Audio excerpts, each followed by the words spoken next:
Yes. Mr. Raphael Dawkins with the Combat Radio. And wait for it. Boom. And we are live.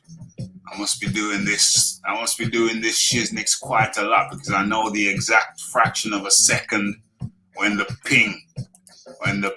notification ping will come, will arrive, if it does arrive. And it did arrive.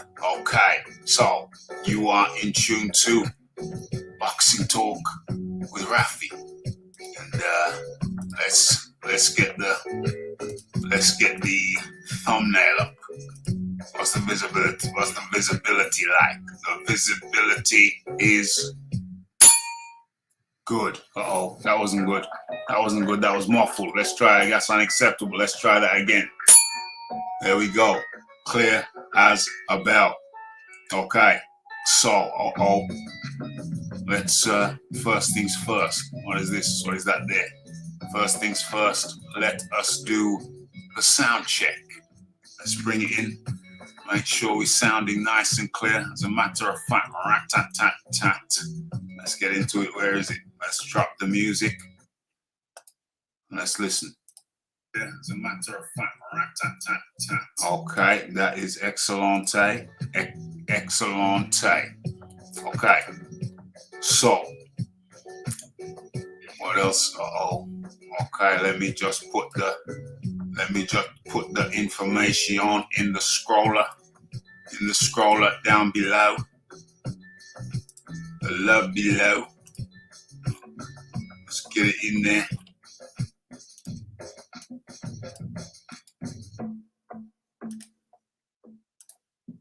Save and show. Okay. Joshua versus Usyk. The aftermath. Yep. Okay. That's down there. Let's go. Let's do this. Okay. Big Boys Boxing in the building. TKO 22. Let's go. The fight Dr. aka T White or the other way round is up in the building, writing a man off after one loss.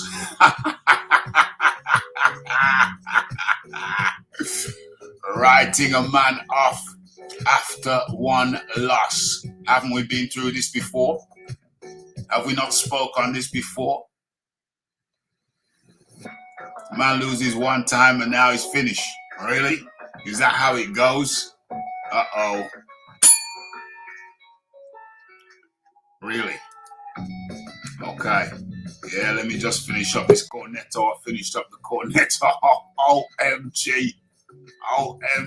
We got a first guest in straight away. Just hang fire, my friend. Hang fire. Let me get through the list. What am I looking for? I'm looking for something specific, but I forgot what it is. Oh, there it is. I know what it is. Boom. Okay. So the link is pinned.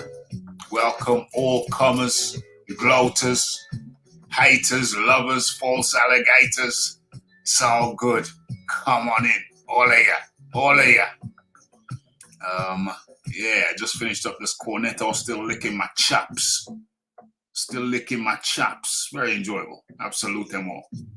Okay. Yes. TKO 22 up in the building. Activated. Warp drive has been activated. Where we going? NC 7282 up in the building. Good evening to you. Oh Lord. It's gonna be one of them shows. Sub Skrilla up in the building. Yeah, definitely you need to jump on. No question about it. You need to jump on. Come on and what is it? You ain't eating crow, so what are you eating? Eating what? Filet mignon. Come on in and eat some filet mignon. Joshua, not done. Not yet. Okay, so let's bring our first guest of the evening in And in comes the man well, actually, he'll tell you himself. Fight Doctors in the house on Rick James status, as always. Good evening, sir. Good evening. Good evening. Good evening. I almost called you Rick James. Good evening, Fight Doctor. Okay. Come with it. Come with it. What's on your mind? I recall coming on this show and saying that I thought Joshua was done after the first loss.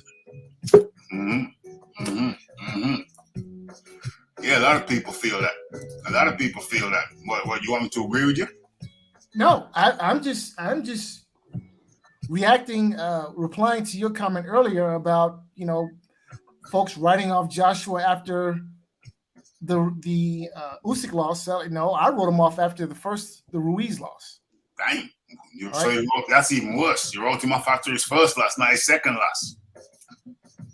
Well, so in the first loss, I saw something in Joshua that I felt would not serve him well in the trenches.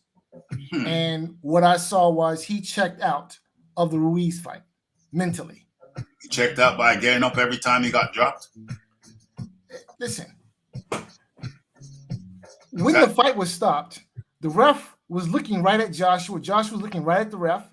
And the ref asked, "Do you wish to continue?"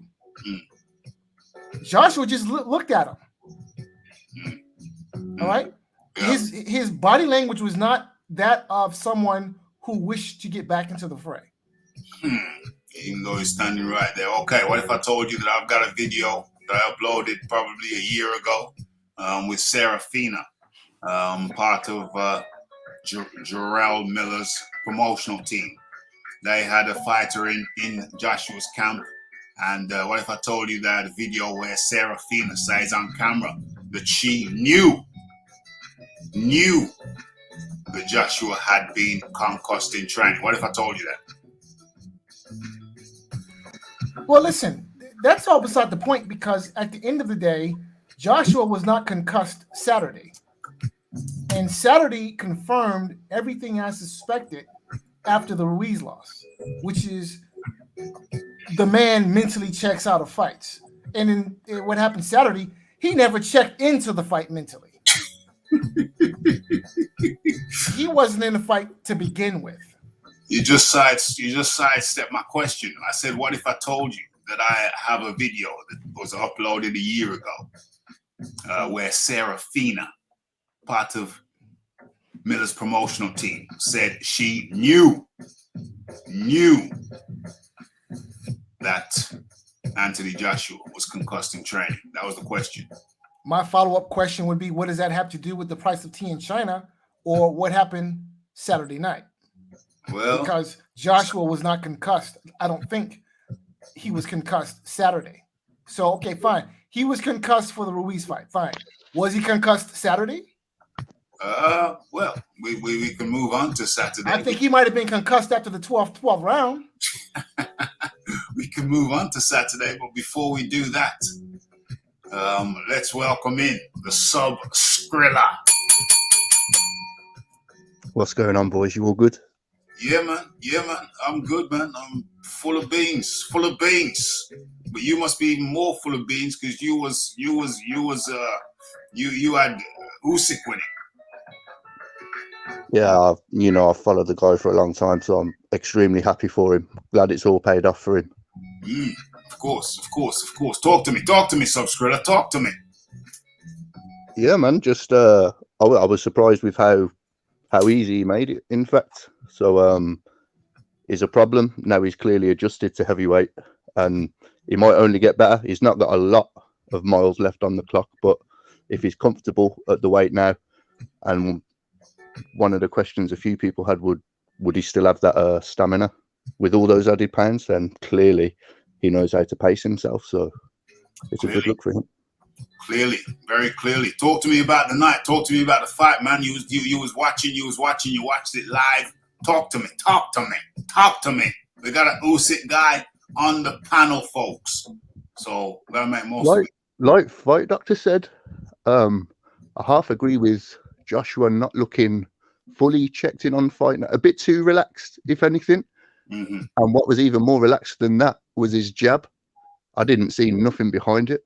Like for that reach and everything, you're supposed to keep Usyk on the end of that. I didn't see no pop to it, no pop, none. Yeah. So when we seen how light he came in, I knew that he wasn't coming in to try and bully him from the off like Chisora, but I expected him to have a little bit more success, at least keeping him on the end of that jab and throwing straight rights down the pipe. But it was weirdly relaxed. Like, have you gone back and watched it again? I haven't watched it twice, but I remember stuff, and I got little clips. Just Which we'll take a bit of note of his jab when you go back and watch it again, like how lax it is. No, notice that in real time. Notice that in real time. Okay, what we got going on in the chat? Joshua had problems with shorter guys. He's not that much shorter. But yeah, that's true. Yes, Cal L up in the building. Salute to the Combat Radio Nation. And as you enter, folks, do the thing.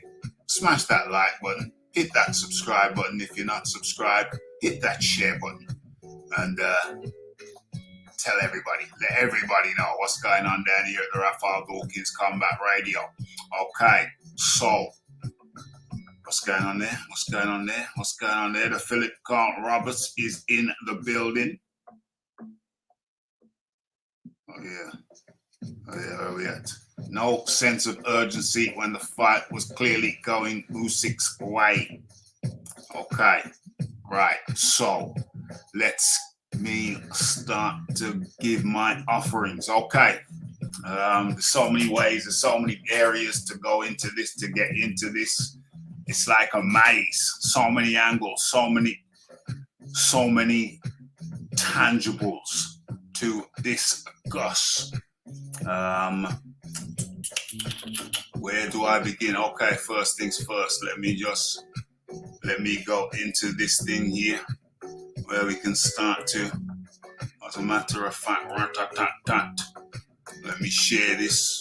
Let me share my screen with you. Okay, boom, boom, boom. All right, where's the likes? Okay, all right. Dang. Who's this? What we got? Dang. We got the John Daly up in the building. John Daly, how do you do? Rolling, Rock. How you doing? How you doing, Jeff? How you doing, John? You okay? You okay there? You sound like you okay? Yeah, I'm fine. Well, okay. I like your concern.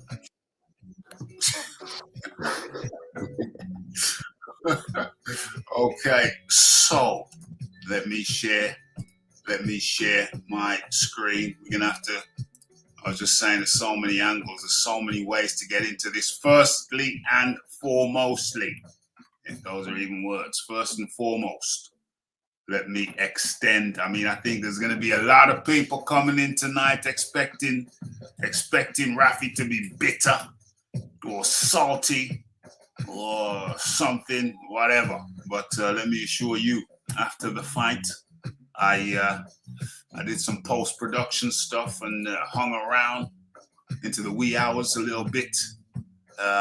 Looked around, jumped on this live, jumped into that live, got the feel, seeing what people were saying, getting the feel, getting the atmosphere, tasting the mood. And then I watched I didn't know the UFC was on, but hopped a couple of channels, and boom, the UFC was on. So I stayed up and I watched the I watched the card. I watched the main card. It's quite interesting. Shevchenko, the female, battered this other female. Nick Diaz. It was the Nick Diaz return. Nick Diaz versus what's his name? The Hawaiian cat. Okay, it'll come up later in the stream, and I'll get the names. I can see him. I can't remember his name anyway. Nick Diaz. He looked like a hobo. Nick Diaz, the older brother of Nate Diaz, who beat Conor McGregor. He looked like he'd been living homeless. He had a homeless man's body. It didn't look like he'd particularly done his full training camp. Wasn't moving right. That wasn't a full training camp to me. And he lost. Does he need the money or something? Is it a cash flow issue? I don't know. But he got a few dollars for the fight. So hopefully he's okay now. He's going to be doing a few more fights. I hope he trains. He didn't look good. Good to see him back, but not really. He looked like he'd been living homeless. Looked like a hobo who'd had a wash just before stepping into the octagon. Didn't look great, but I wish him well. Hope he don't get too much damage coming back. Hope he trains properly because he ain't looking great. He ain't looking great. But anyway, we'll pull up a story. OMG. I'll pull up a story. Pull up some pics of him later. Yeah, Robbie Lawler won. I enjoyed the fight thoroughly. Which fight are we talking about? The Robbie Lawler, I assume. Is that what you're saying? What's this? I haven't had a chance to watch the fight again. Probably do a recap after the show. Yeah, I haven't had a chance to watch the fight again myself, but I was pretty much into it at the time. So yeah, decent memory of it. Okay, so first of all, my congratulations goes out to Alexander Usyk. He's a clever lad. He's faster than I anticipated that he would be. And that's on his side, so he was faster. He does what Alexander Usyk does. But, geez, I think it's going to take me a hell of a long time to dissect the Anthony Joshua thing. It's going to take, what the hell did I do that for? It's going to take me a hell of a long time to dissect the Anthony Joshua element of the story. Because there's so much that Alexander Usyk did right, and there's so much that Anthony Joshua did wrong. But anyway, I don't know where the hell we start. Okay, so let's start with Subscriller. Let's start with the Fight Doctor and work our way down. Fight Doctor, what did Alexander Usyk? First of all, we'll look at Alexander Usyk, and then we'll look at Anthony Joshua. So we're going to split it up into two parts. Okay, so the Fight Doctor, what did Alexander Usyk do right? He controlled the distance, and he set the pace of the fight. He essentially denied Joshua. He negated his offense. Joshua was content with throwing an ineffective jab, and Usyk was just more than happy to keep, coming over and around Joshua's jab, popping him with right hand counters, straight left hands, and Joshua was happy to box. Usyk was more than happy to accommodate him, and Usyk fought his fight. And Usyk fought what he normally does. He fought his fight, and it was. If I didn't know any better, I would think the fight was fixed. That's how complacent Joshua was, in my view. So what Usyk did right was he fought his fight, did what he needed to do. And he just fought his fight. I can't put it any other way. Okay. So Skrilla, we're looking at what Usyk did right. I agree with what Fight Doctor says, but I'll also add that obviously I've watched a lot of Usyk's fights. He's used to going into other champions' home territories and beating them in their backyard, often on points, which isn't an easy feat. But even with that said, most times we watch him, we're used to him starting kind of slow, kind of getting a feel for the fighter. Almost the first 4 or 5 rounds are often very quiet affairs, but he came straight off the blocks this time. I can't remember the last time I saw him start a fight that quickly and really sort of take it to an opponent. Certainly did. Came straight out of the blocks. And like my doctor says, that Joshua was almost pouring the left jab out. So Usyk, there was nothing to really stop Usyk coming inside at will at any point. That's right. I don't really feel. That's right. That's right. Because pouring the left jab, you're right. He was just pouring it out there. You know, he fired the right hand occasionally at the body, which Usyk didn't like. Could have done that a fair bit more, I feel. But obviously, it's not as easy when the guy's in front of you as when you sat at the TV watching it. Straight. It's pouring out. Joshua's pouring out the jab. So what kind of defense? What kind of defense is that? That's not going to keep the guy, I feel.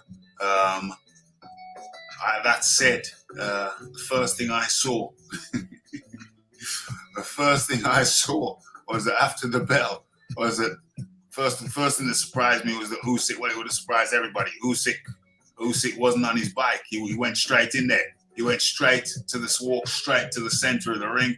Met Joshua straight to the center of the ring. And I thought, what the is going on? he told him what fight it was going to be, whereas last time out, Chisora almost told Usyk straight away, this is what fight you're going to have. And Usyk kind of had to take some rounds to adapt to that. Whereas he was the one that set the pace, set the tone, said, this is where we're fighting, this is how we're fighting. Yeah. And Joshua didn't really have much argument. Met Joshua in the center of the ring and hit him on the chin. We'll get into it more later as well, but what I found funny was how often you heard Rob McCracken shouting, "Oh, excellent, AJ, you're doing amazing, this and that." And then as soon as the fights ended, he threw him under the bus. "Oh, AJ didn't get it right." That seemed a little bit odd to me. We're going to get into that. That's on the Joshua side right about now. We're just focusing on Usyk. We're giving him his credit. John D. Lee. What did Usyk do right? Well, there's quite a lot of things he did right. So the level of performance I saw from Usyk, I hadn't seen since Gassiev fight, which was 3 years ago. Yeah. The volume, the actual output. I mean, the things that have already been spoken about. He controlled the distance. He completely controlled the lead hand. So Joshua was not able to establish the jab, but Usyk completely established his jab. Usyk frequently got the outside foot position. But the thing that I was the most skeptical about him actually doing was the volume of work, because in his other fights against Bellew, these were his heavyweight fights, Bellew, Witherspoon, and Chisora, his volume had gone down quite a lot, and he took his volume back up to the rate that it was when he was a cruiserweight. Yeah. The first time he's done that at heavyweight. So the things that Fight Doctors mentioned, the things that Subscribers mentioned, I agree with them. But in addition to that, he seemed to produce a performance that I hadn't seen for like 3 years. Yeah. So you got to give him credit across the board, really. He got his game plan right. He obviously got his training right, and he deserves to win.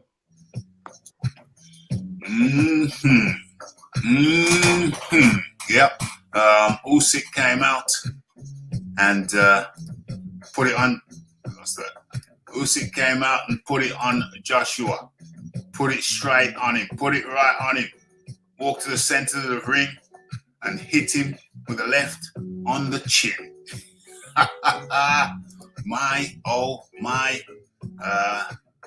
Very strange indeed. Okay, Khalil says Usyk fought with urgency, had a game plan. He fought to keep his game plan going despite what happens, and fought like he really, really wanted to win. So what we got here? Usyk outboxed AJ on the outside and coming in. Outclassed, outshined, outsmarted, just outboxed AJ on his own turf. Okay, so they're gonna have. What's my view? Usyk came out and just put it on him. Like I said, walk straight towards him and hit him on the chin. I just thought, well, to me, after that, nothing was a surprise. Nothing was a surprise after that because I thought, well, what the bloody hell? We talked about head movements, and the man just walks up to him and literally goes, ping, on the chin. I thought, well, that already told me what I needed to know. So I already knew. Within the first few seconds of the first round, I already knew that the game plan was off. I mean, Joshua had said throughout, oftentimes there is no game plan. The game plan's to win. And I thought he was mucking about. But we're going to get into some audio from McCracken. What's his name? Rob McCracken later. Not too much later, shortly. We're going to get into that. But yeah, I thought, wow, maybe there really wasn't a game plan. OMG. Quite bizarre. How bizarre. Usyk was Usyk. Simples. How bizarre. Okay, so do we get into congratulations goes out to Usyk. That's first and foremost. Okay, now we're gonna have to get into the Joshua thing. Now, one of the things that Joshua had to do, and I'm not really starting at the beginning, maybe I'm starting at the end. One of the things that Joshua had to do was rough up Usyk, in my humble opinion. The one time I saw him try to do that, he put his hand behind Usyk's head and tried to pull his head down, which is smart, sensible. It's one of the things that I recommend, but it's not strictly legal. But then again, it's not strictly legal to tie up your opponent's legs. Now, I think that's where I'm going to start. I'm going to start with the footwork. Now, here you see, I hope you can see it. I hope you can see it clearly. Here we see some crafty work from Usyk. Right about here, he's got Tony Bellew trapped. It's nothing he's doing upstairs. It's what he's doing downstairs. I hope everybody can see what I can see. Do you see what I see with the legs? Okay. I want somebody to respond if possible. Do you see what I see with the legs? Look, Usyk is supposed to keep. The conventional fighter is supposed to keep his lead foot on the outside of the lead foot of the southpaw. Okay. Now, Bellew finds himself in this compromised position. This is his own fault. So you see what I see? Yes. Listen, okay. Look. It's like a figure of 4 lap. What he's got on him. He's got a leg lock on him, man. Listen, he's not stepping on the man's foot. So I don't see what he's doing that's illegal here. So, Skrilla, do you see what I see? Yeah, I see him stepping in. Do you see who takes the step first? Because that's the screenshot. Do you see who takes that step first? Do you see where Tony Bellew puts his foot? Where he positions it? That's his mistake. 100% agree with Fight Doctor here. Right. So, John Daly, what do you see? Well, you already told me what you see. You see a figure of 4 leg lock. That's what I see. It's a figure of 4 leg lock. I mean, from the screenshot, I don't know how it's come about. If some Skrilla's right and Fight Doctor are right, well, they are right anyway, because that's the whole reason you keep your lead foot on the outside of the lead foot, the southpaw. Yeah. And it's on the inside. Yeah. So they're right in that he shouldn't have his foot there. Right. Now, is Usyk taking advantage of that because he's used to getting orthodox fighters into that position and sparring? He may well be. He's a bit crafty, potentially. But again, like, these are the sort of things that you should understand when you're a boxer. Like, people are going to push and bend the rules if they can. Yeah, and this Hold on. Weren't you just congratulated AJ for pulling man's head down and uppercutted him? Well, that's what we told you. Hold on a minute, Skrilla. Nobody is dissing. You misunderstanding. No one is dissing Usyk for doing this. First of all, if anybody's at fault, it's Tony Bellew, because he should have trained to never ever have his foot on the inside position. So this isn't about casting shade. No, this is complimenting. Yeah, I'm playing, bro. I'm playing. This, I know. This is a compliment. Basically, what if anything, I think what Rafi is actually saying is that Usyk's doing a good job there. Exactly. What I'm saying is we're talking about craftsmanship. We're talking about gamesmanship. We're talking about those little crafty things that go on in a fight that a seasoned student and practitioner of a game. We talk about moments like this where, whereas whether he engineered it or whether he didn't engineer it, he took advantage of it. He took advantage of a situation, which is what you are supposed to do.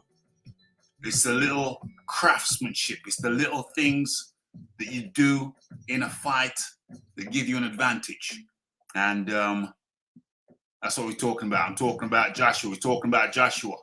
We're talking about the fact that Joshua had to do those things, in my opinion. He had to rough him up. He had to grab him. He had to hit him in the ribs, which he did do one time when they were clinched up. And Usyk looked at him like, you shouldn't do that.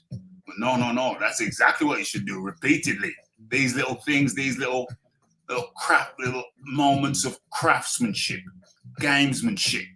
That's what Anthony Joshua had to do. And unfortunately for him, that's what he didn't do. So that's just a moment. That's just a little moment, a little snapshot, a little moment in time. And good moment too. Now let me bring that down as we continue. We're talking about Joshua now. We're talking. What is that? Why is that like that? What's this? Oh, we'll come back to that later. That's not it. Okay, we're talking about little things that you should do, little things that you shouldn't do. Now, do I have it? Do I have it? If I have it, then that would be great. Oh, I got it. I got it. And this is what you should not be doing.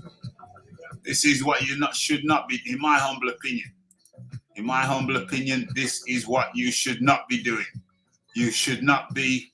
It's not ambassador time. You're not an ambassador right now. You should have your hood up, your headphones on, or maybe not. That's a bit wilder-esque, but whatever. You should be focused. You should be focused on your thing. Yeah, it's the AJBX. This is one of the things that I think that hurt Joshua in the fight. That he's walking around as an ambassador. He thinks he's an ambassador for the sport. He kind of is, but not now, not pre-fight. Not now. This is not the time, not pre-fight. Have your hoodie up, have your headphones on, give a little smile, give a little dab as you walk past. That is your job. This is a problem. This right here, this is a problem. Now I'll tell you another problem. It is said that Anthony Joshua in the changing rooms, he was watching old fights, old black and white fights, just prior to his fight. You should not be doing that. You shouldn't be doing that. You should be focused on yourself, what you're doing. Keep your hoodie up, keep your headphones, well, take your headphones off now. But you're doing what was on the drawing board. You're going through what was on the drawing board. That's your role. It ain't this. It ain't this. Yeah, you got the AJ boxing, you're the head, you're the figurehead, and you're the biggest draw. You're one of the biggest draws in the game, if not the biggest draw. 65,000 people filling out Tottenham Hotspur's arena. This is the wrong time to be an ambassador. It's the wrong time. Takes your focus off. You shouldn't have been watching fights. Damn, I'm being very critical. Oh, damn. You shouldn't be watching fights in the changing room. You should have been going through your own drills. Just gently working up a sweat with your own drills. Yeah, just loosening up with your own drills, with what was on the drawing board. So that was a problem. This ambassador business is a problem. You're not focused on your own thing. Okay. All right. In the changing rooms now. All right. Fine. All right. Fine. All right. Fine. Rafi, Yeah. I don't know if you're going to have it, but there's something he did much worse than that. Yeah. Did you see on the ring walk he kissed some grandma? When he did it, I actually said to my brother I was watching it with at the time, that reminds me of I'm stepping away. When he did that, I did actually say to my brother, that reminds me of Apollo Creed in Rocky 2. Like, he's just super complacent. And I said, I hope it isn't going to go that way. But I don't want to focus that much on that sort of stuff because there's a lot. Well, there's going to be a lot to break down anyway. Yeah.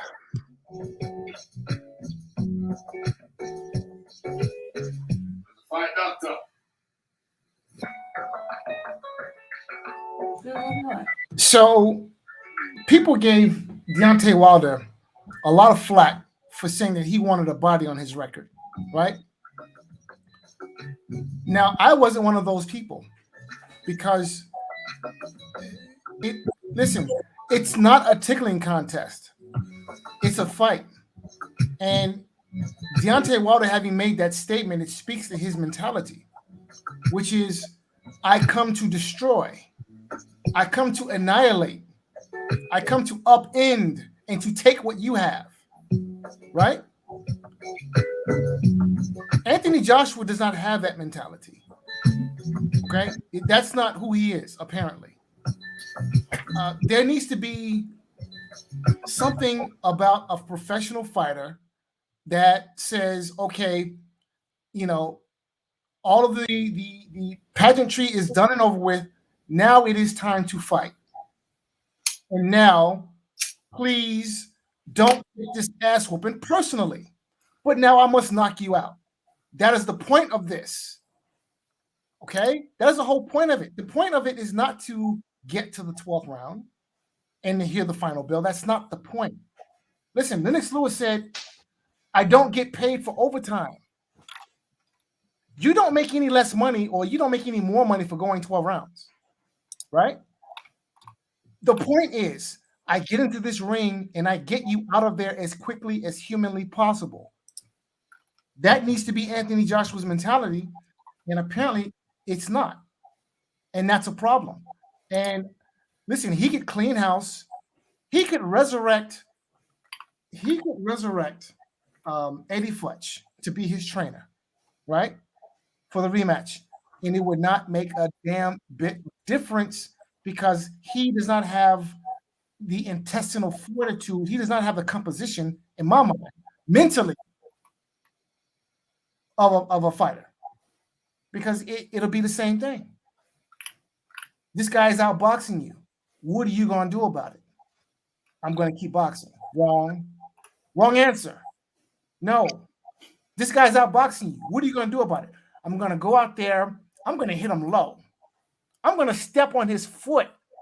I'm going to lean on him. I'm going to talk about his mama. I'm going to do whatever it is I need to do to upset his rhythm. Yeah. So now I can connect with my punches and I can knock him smooth the spark out. That's what I'm going to do. Where was that? That's not something, but see, that's not something you can coach. It's not something you can teach a guy. It has to be in him. But he wants to kiss grandma.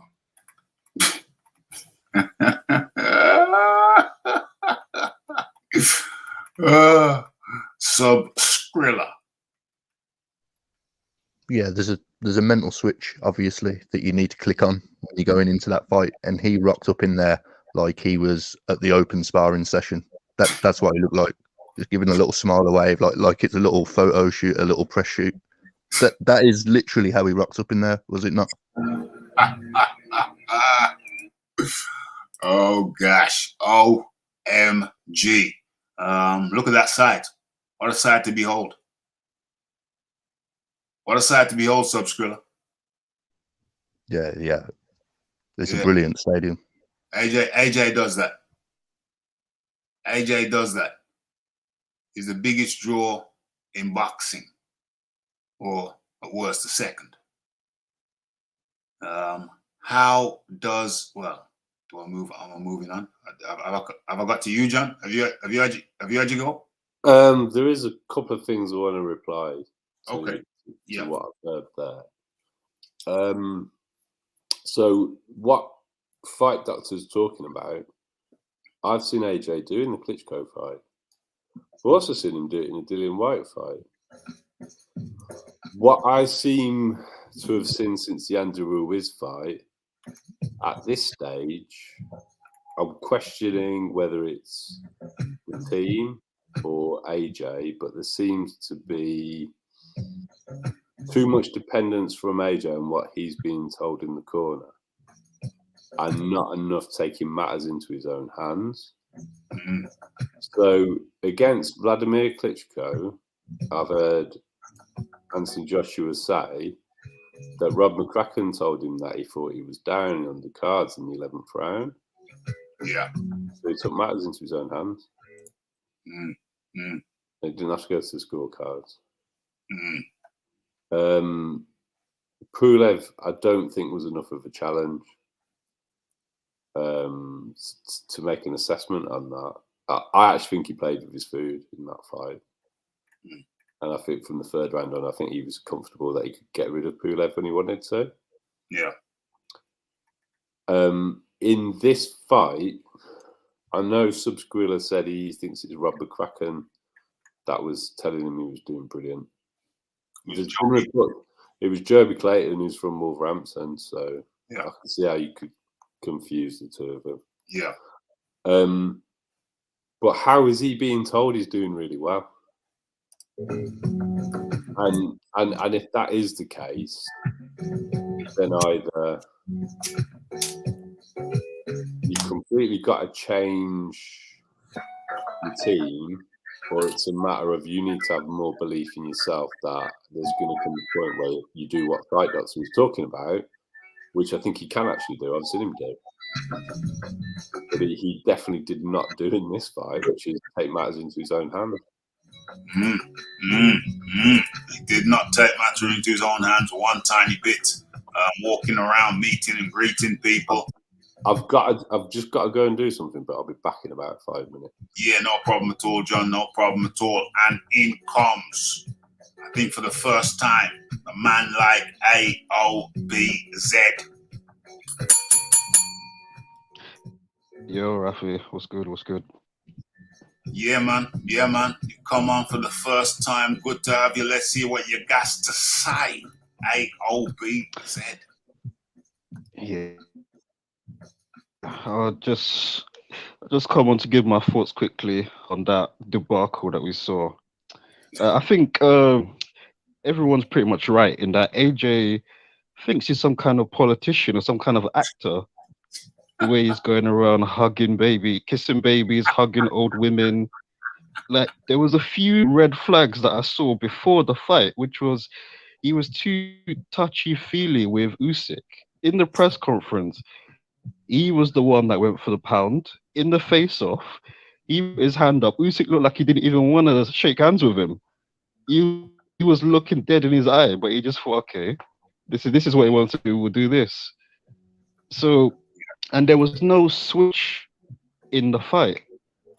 Like, I don't know. I think it's definitely getting knocked down by Klitschko and the Ruiz loss on top of that, and people telling him to lose weight. But there was no spite.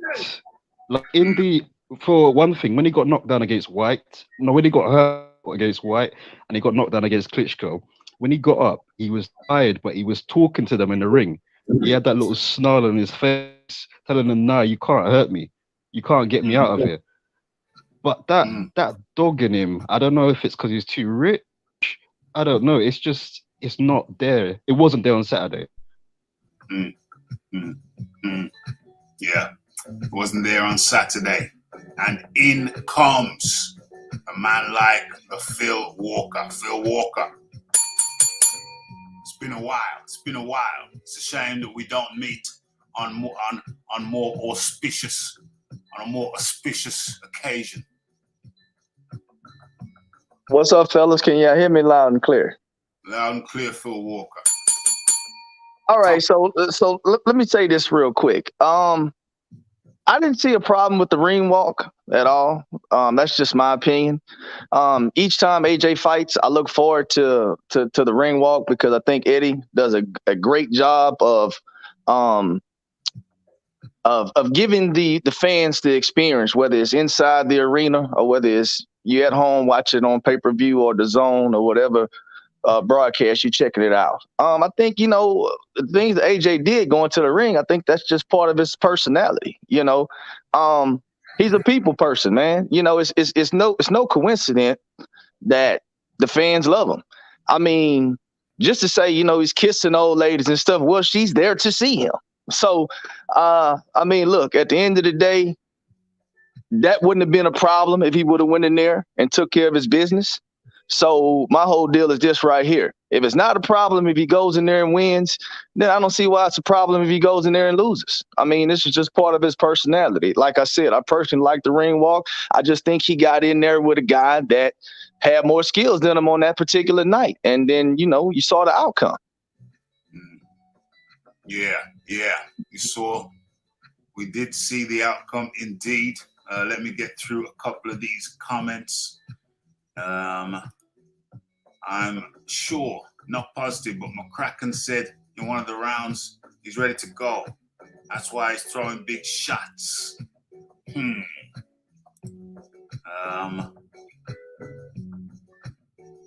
Let's have a look. Let me have a look. If McCracken really said that, then he's retarded.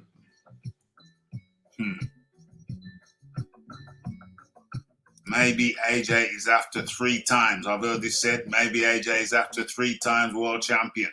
3 times, not 2 times, 3 times. I don't really buy it because if he lost this one on purpose, which is what the suggestion is there, then that would rule out undisputed. So, yeah, that wouldn't be a good move at all. That wouldn't, but hey, the counter argument is that maybe he didn't want undisputed. I don't believe that, but hey, that's a possibility. What's going on? Mad Chad up in the building. Where is Mad Chad? There he is. I see him. Where are we? Mad Chad says McCracken must go ASAP. AJ needs a fresh trainer. We're going to get onto that in a moment. As a matter of fact, rat-tat-tat-tat, let's go down the line. Start with Sub Skrilla. Does McCracken need to go? I feel like he should at this point. And like Phil Walker says, that's not just because he lost, whether he's won or lost. He's been with McCracken for over a decade now. Yep. And I don't really feel he's going to learn anything new from him at this point. And I think it'd be a great shame not to at least test the waters with other trainers out there. Yeah. And on top of that, in the corner, McCracken's advice, when he knew it wasn't working, he didn't have any plan B. I don't know if they had a plan A the way they went out there, honestly. AJ even said that, didn't he? There's no plan, there's just win. Yeah, he said that. But I do feel like he's not. I understand his loyalty to him completely, and I don't think it's particularly disloyal to say, look, we've run a really good course now, but I need to be learning somewhere else. I'd like to see him go over to America and train over there because the depth of talent they've got over there on the training circuit, sparring circuit, and everything. Do you know what I mean? I feel like it'd be a shame not to at least experience that. Really. Yeah, for real. I think you've gone as far as you're going to go in Sheffield now. Gone as far as you're going to go in Sheffield. Who's next? Sub Skrilla. Phil Walker. Does McCracken need to go? Absolutely not. I don't think McCracken needs to go. Let's not act like this guy didn't have. He's not a 2-time world champion with McCracken. I mean, at the end of the day, he trusts the guy. I'm a firm believer in you don't have to necessarily get rid of a coach, but you can bring somebody else in. You can bring a specialty guy in. To me, that's somebody who trains out, who spars, who's in the gym with professionals. The relationship between the trainer and the fighter, in a lot of sense, is sacred, especially when you've been with a guy that's bringing you all the way to the mountaintop. You understand what I'm saying?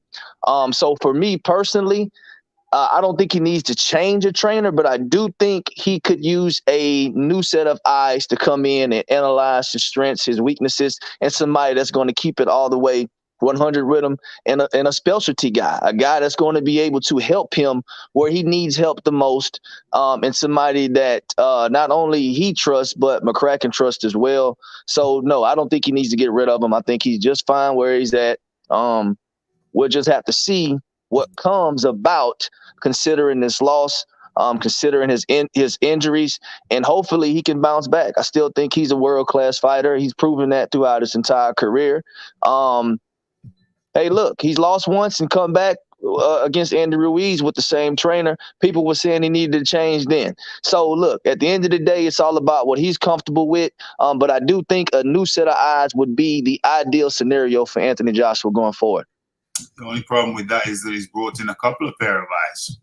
Yeah, that Angel Hernandez and that came in for the Ruiz rematch, didn't he? He's the one that's supposed to have got him like bouncing on his toes and kind of that more mobile, fluid kind of style. Yeah, he's brought in Angel Fernandez. And he's brought in what is he, Clayton?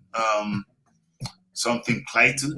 He's brought in. So he's brought in a couple of people. They've been there for at least after the Andy Ruiz loss. So yeah, I mean, at the end of the day, McCracken is the main guy. Okay, everybody else is replaceable. I mean, you've seen fighters time and time again, world-class fighters. Oscar De La Hoya did it. You can bring in a new guy and you can take a loss. You can bring in another guy. Sometimes it just takes that one guy that knows exactly what he's doing to optimize your skills and ability. He brought in new guys, but hey, at the end of the day, just because you bring in new guys doesn't mean they're necessarily right for you for this next rematch that you're going to have with Alexander Usyk. That's all I'm saying. Okay. AOBZ. Oh, by the way, the poll is in the chat. The poll is in the chat. Feel free to hit the poll. Everybody hit up the poll. And the question is, where is it? Open Sesame. Does McCracken need to go? AOBZ. Yeah. I think he definitely needs to go. The AJ McCracken relationship has passed its sell-by date. Like, what are you doing in camp is what we need to know. Because you're heavy, you say you get tired, but you're light. You were light versus Pulev, you got tired. You were light versus Usyk, you got tired, just chasing him around. What's all this heavy bag and sparring doing for you? And also, okay, people are saying he doesn't need to get rid of McCracken, add some trainers. He's added like 3 men. If you look in the corner, there's AJ sat down, McCracken's in front of him, Angel's on his right side, and there's a man, I think it's Joby, Spencer said, who is Ben Whitaker's trainer, on his left side, and they're all whispering in his ear. And AJ was looking into the crowd. McCracken had to say, "Are you listening to me?" So there's too many cooks in the kitchen. Too many men. Exactly. And you say McCracken's the main man, is he? Because he was at the Olympics when AJ was in camp, and AJ said, "Nah, it's no problem." So is he really the main man? He needs to sack everyone and just get a new team, a new trainer, and start afresh. That's what I think. Right. Am I all right to go on this one? Yeah. It's your turn. Yeah. Right. So whenever I hear Rob McCracken giving instructions in the corner, doesn't matter what fight it is. Get behind your jab. Get behind your jab. Get your hands up. Get behind your jab. That's all he ever says. Go back and listen to the Andy Ruiz fight when he's getting beat up there. Oh, gosh. Same instructions. Instructions going into the 12th round of this fight. Get behind your jab, bounce on your toes and move from side to side.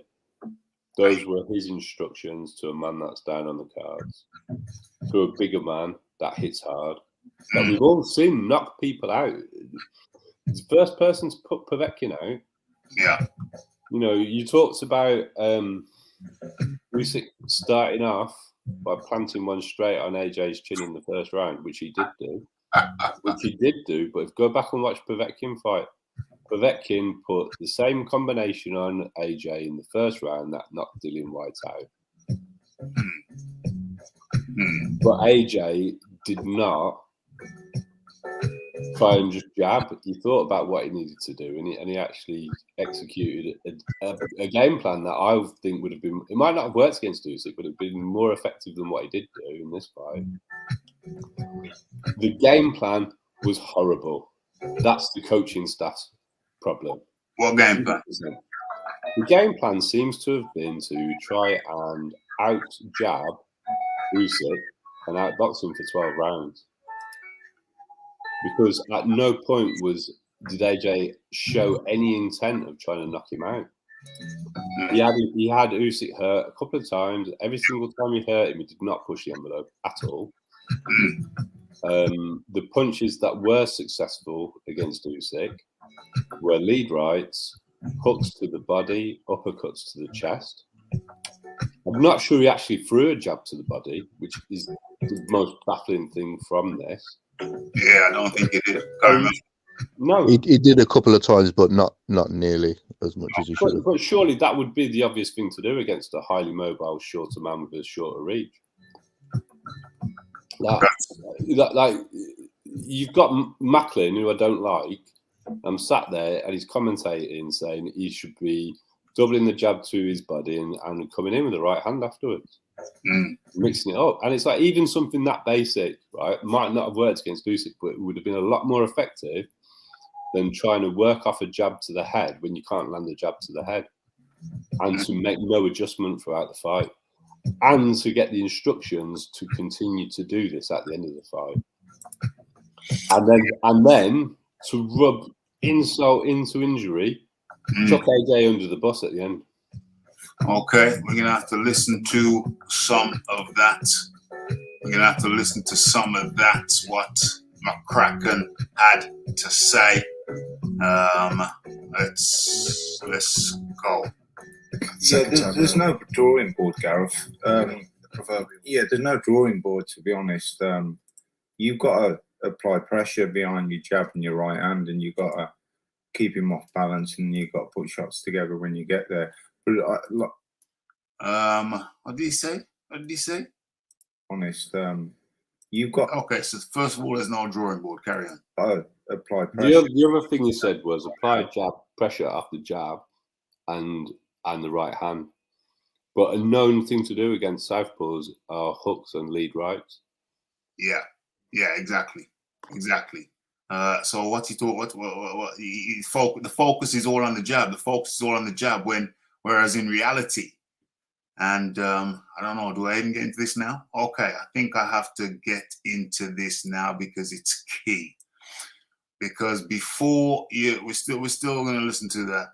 But before you even get to the hands, it's all about the feet. It's all about the foot positioning. For one, when you're boxing a southpaw, you move to the left and you keep your lead leg, which is the left leg, out on the outside of the lead leg of your southpaw opponent. Oftentimes, AJ's foot positioning was totally incorrect. And one thing that Usyk does is he lunges.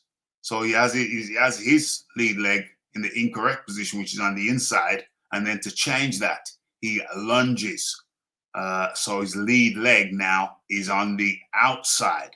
So now all of a sudden, AJ is caught with bad foot positioning. So the lead leg needs to be on the outside. And you need to be moving to the left, away from the power hand, which is the backhand of Usyk. And I'm afraid he simply wasn't doing that. Controlling the jab. Now, as a second thing, controlling the jab, knocking the jab down, disturbing the jab, controlling the jab of the opponent, interfering with the jab. I didn't really see any of that. I didn't see any interference of the lead hand of Usyk. Okay, now foot position on the outside. I've already said that. Move to the left. Interfere with the jab. Foot position on the outside. Those are the three main things you have to do with the foot positioning when dealing with a southpaw. So, and there seemed to be some naivety. There seemed to be some naivety of the foot positioning, the fight doctor. So that's what I said before the fight when we discussed what Joshua would need to do to win. Is he would need to keep his lead foot on the outside of Usyk's lead foot, and he seemed uninterested in doing that. It seemed to me that Usyk went to school and studied lots and lots of film of Joshua, but Team Joshua did not study a lot of film of Usyk, it seems to me. And to answer the McCracken question, I think Anthony Joshua needs Robert McCracken about as much as he needs a hole in his head. He needs to say adios to bad rubbish. Okay, good riddance to bad rubbish, because that's I'm just going to say it. Joshua's trainer is garbage. It's garbage. Goodbye. That's simple. I mean, what did you just say? What did you just say? It's garbage. Garbage. What's garbage? Anthony Joshua's trainer. McCracken. Okay. Yes. Okay. I agree with everything John said, and listen, fighting a southpaw, it's called fighting a southpaw 101. The simple things that you do when you fight a southpaw. Joshua wasn't doing any of that. And then above and beyond that, you're boxing with a boxer, the superior boxer. You want to box with him. Why? You're the bigger man. No, man, You've got the height, you've got the reach, you hit hard, but you want to box. And your trainer is telling you you're doing good. No sense of urgency in the corner of Team Joshua. None. What the hell were they thinking? Keep on voting. The what is it? The poll is in the chat. Keep on voting, people. Skrilla. The foot positioning of Joshua was not appropriate to be against the southpaw. And another one of the things that you'd have thought McCracken would have been saying in the corner to him. He had a lot to say after the fight, but none of that advice seemed to be there during the fight. If I'm seeing Joshua just really lackadaisically sort of pouring his left jab out there, I'll be giving him a slap up his face in the corner. What are you doing? Put some conviction behind your jab. Mix that up to his body now. Yeah. Look at the reach he's got on him. You can't be letting him get on inside you. And not every time are you going to be able to keep him outside. So when he does get in there, you engage the clinch. You don't shell up when you feel him touching you up and you can feel his steps inside. Yeah. Engage. There's a lot of basic things that, and it was just, you're doing well. Breathe deep. Just stay behind your jab. Slap him. Tell him what's wrong with his jab. Yeah. And the foot positioning. You got to reiterate that. Phil Walker. Joshua's foot positioning was inappropriate against the southpaw. Yeah, so I don't know, maybe I seen a couple different things than what you guys are explaining, but this is what I will say right here. I do think at times his foot positioning was pretty bad, as you explained earlier when fighting against the southpaw. Lead foot outside of their left. So I do think at times that was super duper sloppy. But this is what I will say right here. When Joshua did execute that, I think Usyk did what we call in my gym, he smothered his right hand. And when he smothered his right hand, basically what you do is you create a lot of offense. So when Joshua did do what you do against a southpaw as far as the footwork was concerned. I think it was an opportunity for Usyk to do those things where he lunges in and he gets off combinations. And because he was having so much success in doing so, I think that's probably some of the reason where Joshua was hesitant during the fight. So I think he was in a lose-lose situation. I think when he executed the footwork properly, Usyk capitalized with combinations. And I think when he didn't, I think Usyk just really pretty much out-jabbed him and outboxed him. So I think his problem is what some fighters come into in their career. A guy just may be better than you at certain things, and it may not be a way to get over that hill. And I think the performance that Usyk put on, I think this may be one of those scenarios. But personally, I thought Joshua looked very, very slow. I think his footwork didn't look very, very good throughout the entire fight. I think even when he was throwing his jab, as my man mentioned earlier, he didn't have any conviction on it.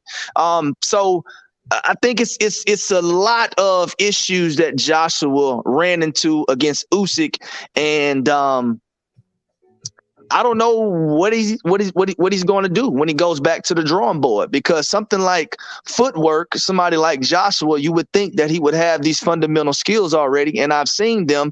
It's just I think they got out coached from every aspect of the fight, and when you get out coached like that, you either need to come with a different and total revamp on the game plan and bring in a different set of eyes, or as some of you guys mentioned, you need to replace your coaches and clean slate and come in with somebody else who can come up with a better game plan. So I think Joshua has a major, major problem, but I'll be honest with you. He came in at, I think, 240 something pounds. He didn't look as strong as he normally looks. He looked slower.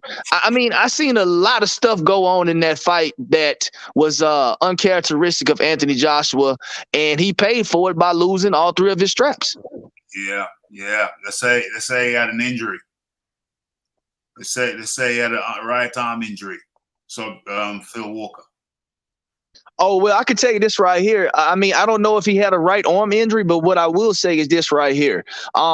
I sat in here and I watched the fight with my wife. And I said, man, I don't know why he's not letting the right hand go as much as I feel as though he should. My deal is this right here. When you're the bigger guy, the stronger guy, even if he's not landing on Alexander Usyk clean, still those punches to the arms and everywhere like that, those punches hurt. Those punches take a toll on you. And let's not kid ourselves. I think Joshua has some pop in his punches.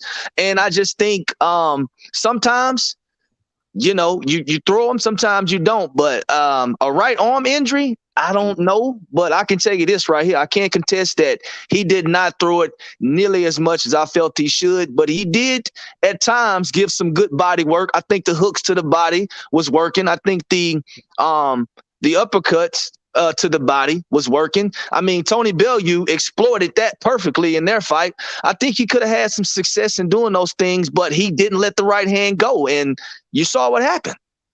And you notice both times as well, Usyk complained they were low, and they weren't. He does not like being hit touch to the body, Okay, so this leads us. Have we gone all the way around?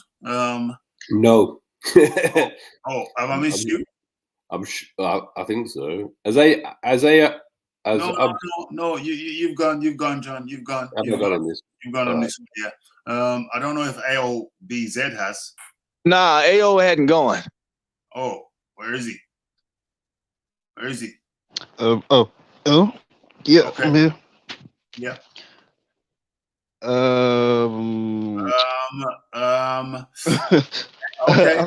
Okay. New thing. While it's on my mind. Okay, so if Joshua didn't have any success in the fight, how come Usyk's face was busted up?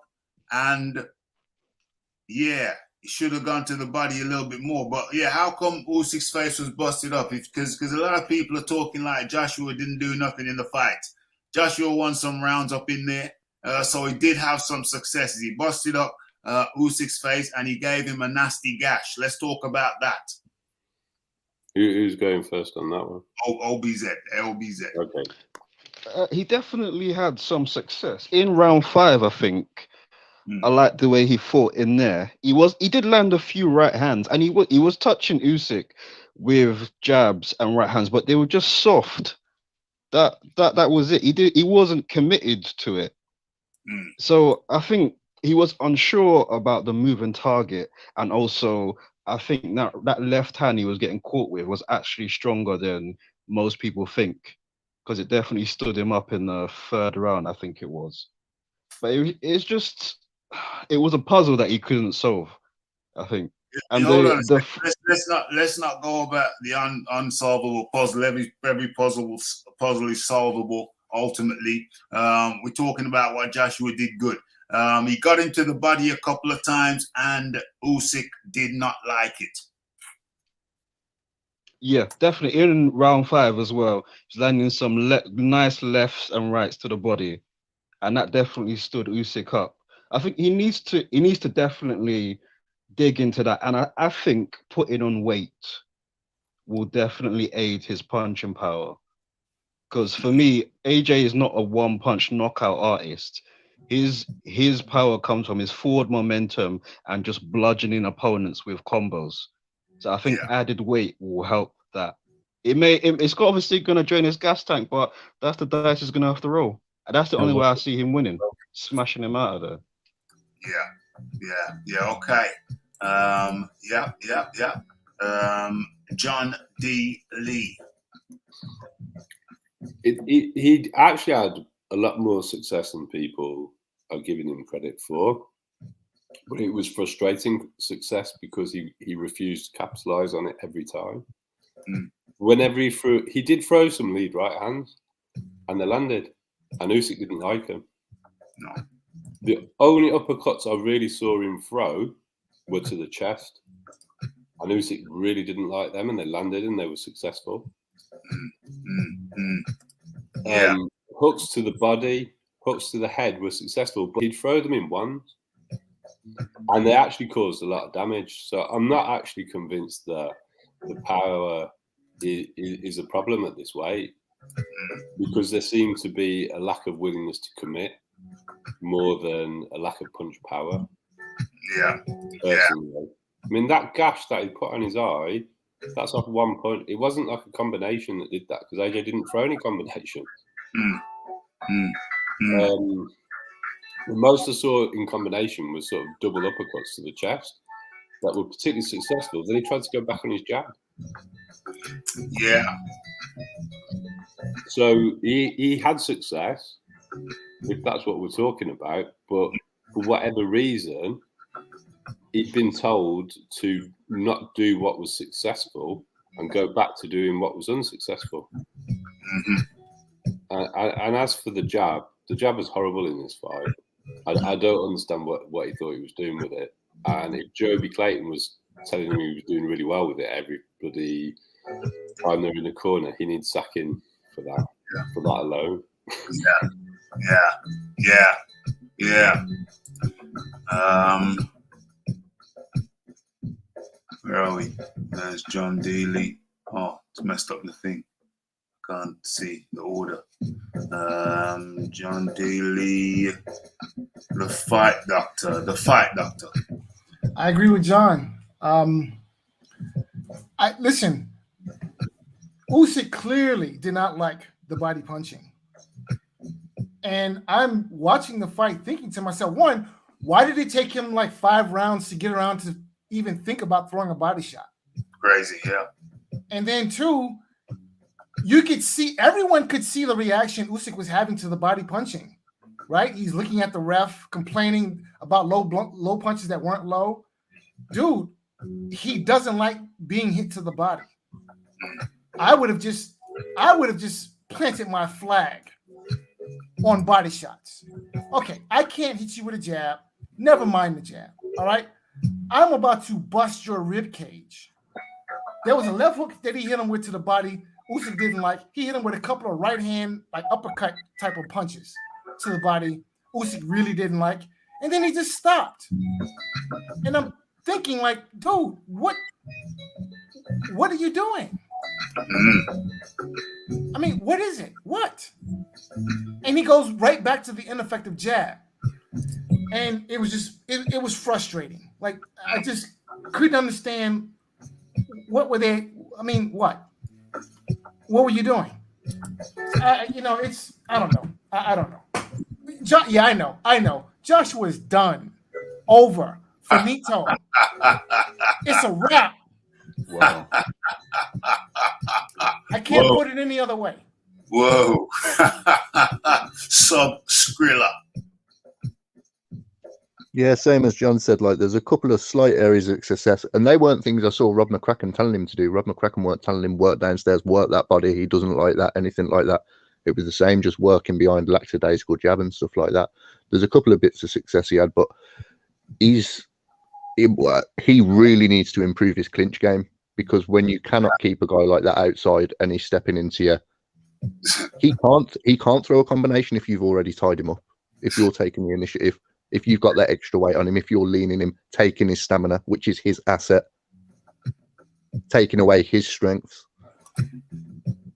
How many times have I spoke on this show about the need for Joshua to develop a standing grappling game?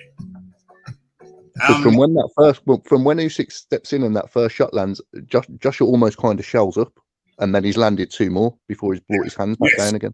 Yes, but having said that, that's credit to Usyk. What Usyk does is he'll hook upstairs, and then you cover up from that, and then boom, he'll hook downstairs again. That's an extra point. That's like efficient. He won't just settle for the fact that he just hooked you in the head. He'll boom on his way out. He'll hook you in the body as well. And one of the biggest problems Team Joshua is going to have is Usyk's got 345 amateur fights, 315 wins. He's fought 100 plus Anthony Joshua's. Joshua's not fought an Usyk before.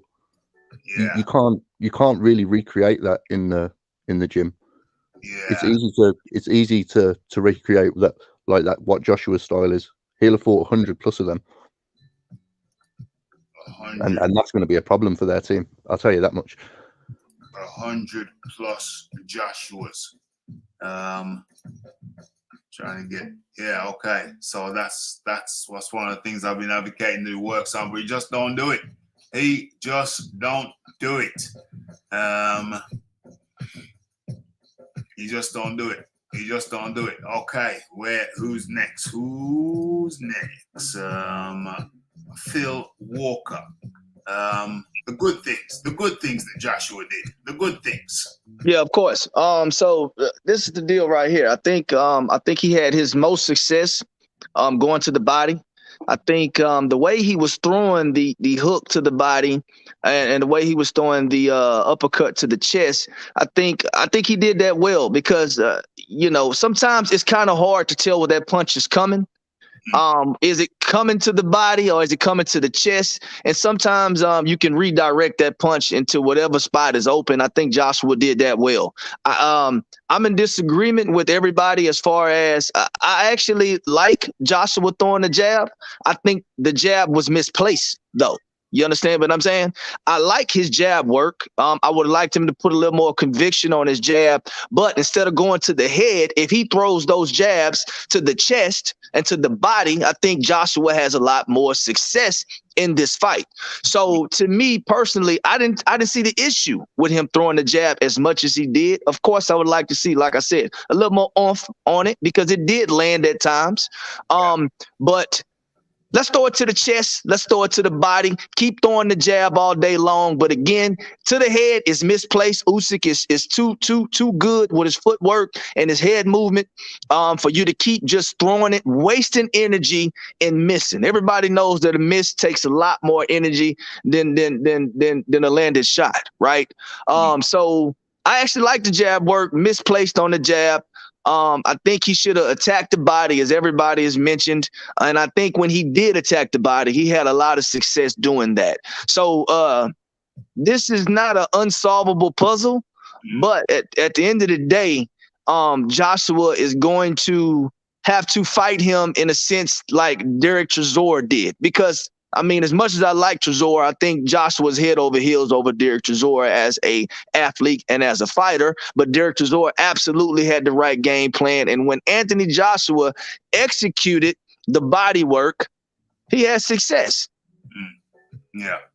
Do this is not rocket science, man. You get in there, do what works, keep doing it until they figure out how to stop it. Period. One of the differences, though, Chisora is fully prepared to take 3, 4, 5 shots to the face to land his one. I don't think Joshua's got that conviction. Well, the problem with that is, at the end of the day, Joshua was taking those shots regardless if he was prepared to take them or not. So it is what it is. Well, the other thing is, with what Phil's saying, if you throw the jab to the chest, you can keep Usyk on the outside. Yeah. And it's actually, when I've broken down what I thought AJ was going to do to win this fight, that was one of the main things that I said. It's one of the things I said when I came on immediately in the aftermath of the fight. Why was he not jabbing the chest? I didn't like that he was trying to throw a fast single jab. I would have liked him to throw either a stiff jab or a double jab to the chest and keep him out. If you go back and watch AJ versus Povetkin, after the first round, AJ holds his lead hand low and jabs Povetkin to the chest consistently. And that disrupted Povetkin from coming in.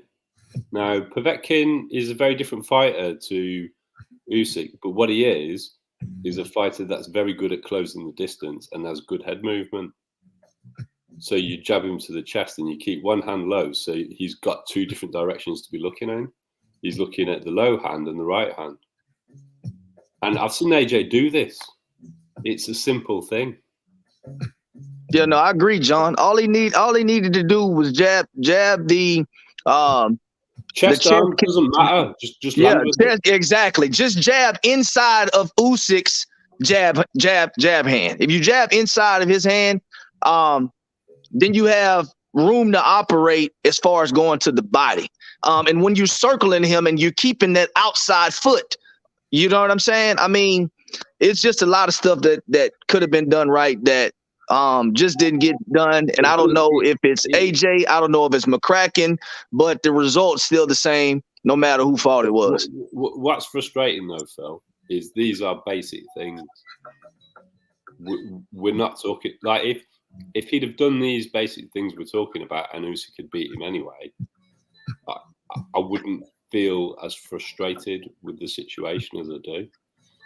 And what's worse, during the training camp, he posted footage of him practicing gaining the outside foot position against a southpaw, and then he didn't do it. I think he can actually do these things. And can I ask you something, John? Yeah. Can I ask you something? So this was a big concern of mine, and this may have a lot to do with foot placement. I wonder why Joshua didn't throw the left hook as much as he should have. What's your thoughts on that? I think he likes to hook off the jab, so he's trying to throw the jab at the head, and I think he's been practicing to do everything off a jab because his jab wasn't landing, he wasn't throwing anything else. And that's why I want him to throw it to the body so that he's touching something so that he can then hook off the jab. Yeah, I agree. But I'd like to see him throw lead left hooks in a situation like this. I don't think he trained to do it. Well, I think he's trained to the hooks are something that I've been advocating. Everybody knows. I've been saying hooks. Rafi, pretty much every week, there's 3 things that you've consistently said. Yeah. Stand-up grappling game, hooks to the body from both left and right hand, and parrying. Yes. And I'm hoping we're going to have a section on parrying at some point because, again, that's something I've seen AJ do well. Yeah.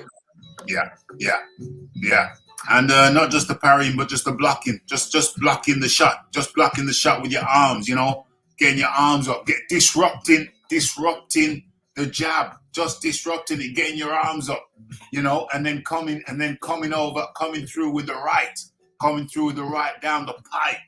You know what I'm saying? So it's not just hook, but the right down the pipe. Moving to your left, keeping your foot on the outside. There's so much there. The Joshua didn't execute, or just did it once or twice and then left it. So I think that those you know, that there was, anyway, we don't know. So who's dropped off? Who's the fight doctor, Subscriber, John Daly, OB? It's Phil.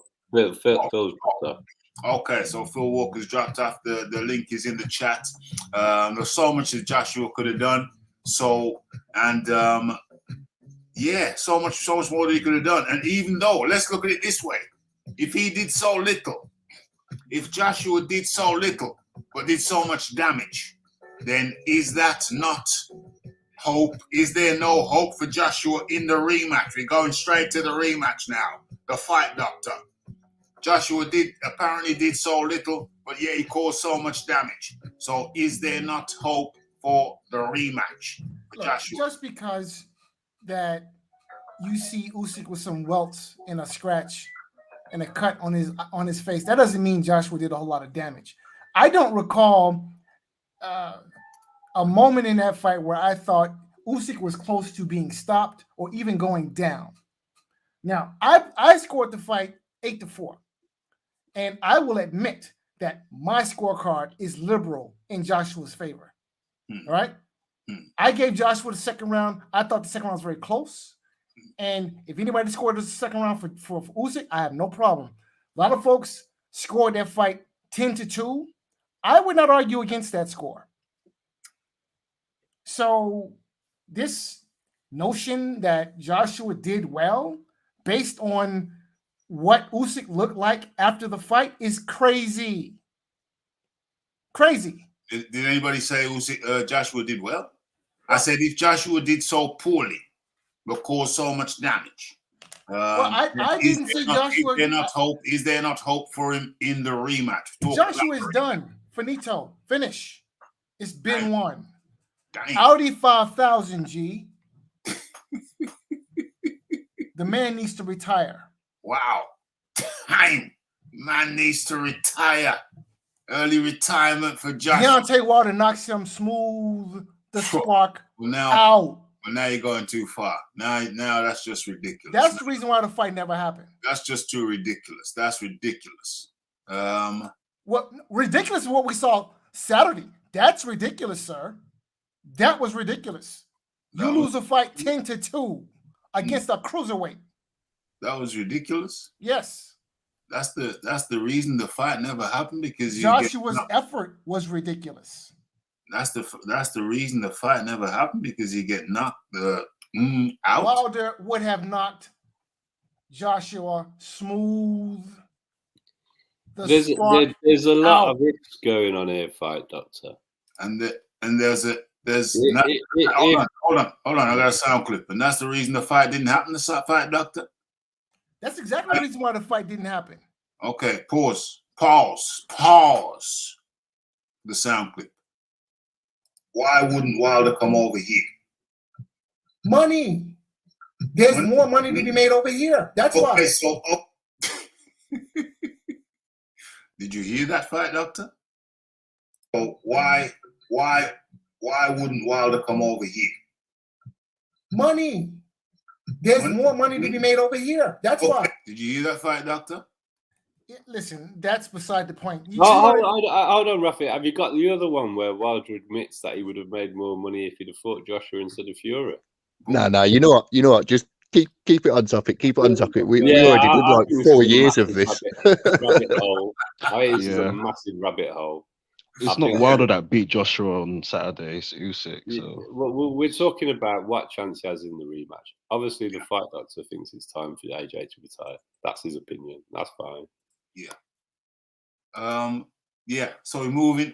No, I just brought up that clip because we had a debate the last time around, or a couple of shows ago, where the fight doctor said the reason the fight didn't happen was money. That was the argument. And then I found No, this but see, out. now you're asking a separate question. So there's two questions. No. I'm explaining. Now the reason that you said the reason why. Hold on. I'm explaining the sound clip from a previous show. Well, you need to provide the context. Okay, hold on now I'm explaining from the previous show. So, but now we're not going to dwell on that. You said you never said it. I found it. You said it. Listen, what you're trying to do is misconstrue the question. Hold on a second. That is all I'm doing is showing you. Well, if we're going to talk about fight doctor, please. If we're going to talk about misconstrued questions, the question was, what can Joshua do in the rematch? Not how would Joshua fare against Deontay Wilder? Yeah. So let's keep. I can answer that question. Let's just stay on topic. Okay, all right. Let's stay on topic. I agree. I can answer the question. He can load his gloves. Who? Joshua. Okay. Okay. Well, there we go. That's what he can do. He can load his gloves. He can load his gloves. Yes. Tyson Fury style. Horseshoe. Yes. The egg weight. That's what I think Joshua can do to win the fight. He can load his gloves. Egg weight. He can load his gloves. He could bribe the judges. So horseshoe. No, the question is. So I'm staying on topic. The question is, what can Joshua do to win the rematch? I just gave you two examples of what I think Joshua could do if he wants to win the rematch. He could load his gloves. He could bribe two judges, just to make sure. Okay. He could have Usyk's trainer spike his water. No, it's your own trainer who's got to do it. It's your Usyk. I get you. Usyk's trying to spike Usyk's water. Okay, I get you. I don't know who I've spoken to. Subscriller. How does Joshua win? Can Joshua win the rematch? Subscriller. Can he do it? No. But all the things we talked about, the improvements he could make, what he needs to do to hang with him. But to beat him, no. Joshua can't knock him out. Yeah, there's a chance he can knock it. I just don't see him realistically beating him based off the performance that we saw. Someone that tentative, someone lacking that many fundamentals. I don't think he's going to suddenly learn how to use all that clinch, suddenly mix it all up when he didn't seem to understand what the problem was after the fight. Do you know what I'm saying? And Rob saying there's no drawing boards to go back to anything like this. When I don't see them seeing what the flaws I think were, then no, I don't. I think Joshua can stop the rematch. Hold on a second. I'll also say I don't think Joshua's done by any stretch if he's still got passion for it, if that's still there. But I don't see him win. That's all. You don't see Joshua coming in. You don't see Joshua coming in and righting the wrongs. You don't see Joshua coming in and keeping his lead foot on the outside of Usyk's lead foot. You don't see Joshua now anticipating the lunge of the lead foot of Usyk. How he lunges and all of a sudden you thought you had your foot on the outside. Excuse me. You thought you had your foot on the outside. I've seen people do that already and lose. So again, many times. So I think he's got to do that to be in with a chance, and that's at best. Yeah, I'm not completely writing him off, but I've 95% Usyk, and I'll bet big on him again. Yeah, you're gonna bet big on him again. So you don't see Joshua righting the obvious wrongs. A, O, B, Z. Yeah, it's tough. I'm still riding with AJ in the rematch, but I'd say that's probably more of a heart pick than anything else. Because all of this talk about AJ's a baby and it's just another bump in the journey, and McCracken saying he's still a young fighter, he's still learning. All it tells me is nothing's gonna change. They're gonna try and improve. They're gonna try and make too many changes, and that what happened in that 12th round is gonna continue in the next fight. My only hope is Usyk tries to stop him and AJ catches him. That's my only hope. You do realise Usyk's only going to get better. He's not got a lot of miles on the clock, but now he's done 12 rounds with Anthony as well. Do you know what I'm saying? Yeah, that's Even if that's Anthony another makes issue. some of these improvements, like he's getting more comfortable at this weight. John said before about John said before about Usyk not being quite as active in the previous couple of fights. Remember, he was coming off an injury and long layoff and stuff on them as well. But he looks like he's comfortable at this weight, has the stamina to bang for as many rounds as he wants. He could do 15 rounds quite comfortably. I'm quite confident of that as well.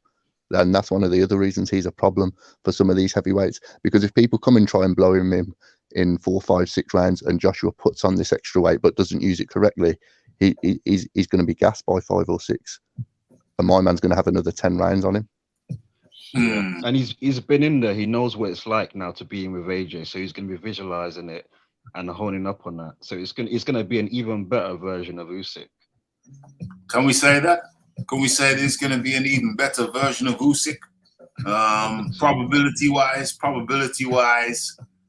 I would have to say, hey, listen, how do we know this isn't the peak performance of Usyk? How do we know that this is as good as it gets? How do we know that? He's 36. How do we know? Injury prone. How do we know that this is not the apex performance of Usyk? It was his wedding anniversary. He was fighting for all the marbles. When you're the champion, you got to focus on each new guy. But each new guy, they're only facing you once. This is their mount. This is their, what do you call it? What's that highest mountain in the world? Everest. This is their Mount Everest. This is their Mount Everest. Look how many times. Look what happened to Buster Douglas. Look what happened to Buster Douglas. He got to the top of the mountain and then said, yeah, I'm good. But he ain't no Buster Douglas, so that's not a good comparison. This is a master boxer. Put some respect on his name. He ain't no. But remember as well, we went through a good 20 odd minutes of the mistakes and the flaws that Joshua had in the fight. How many flaws did Usyk have? I ain't looked at his flaws. I hope you're not trying to tell me he didn't have any flaws. No, I'm saying like based on the discussion we had, like I can go through. I mean, that's the question. Go ahead. So, and that's it's like pretty much what I said AJ did right. He got caught with lead rights. He got caught to the body.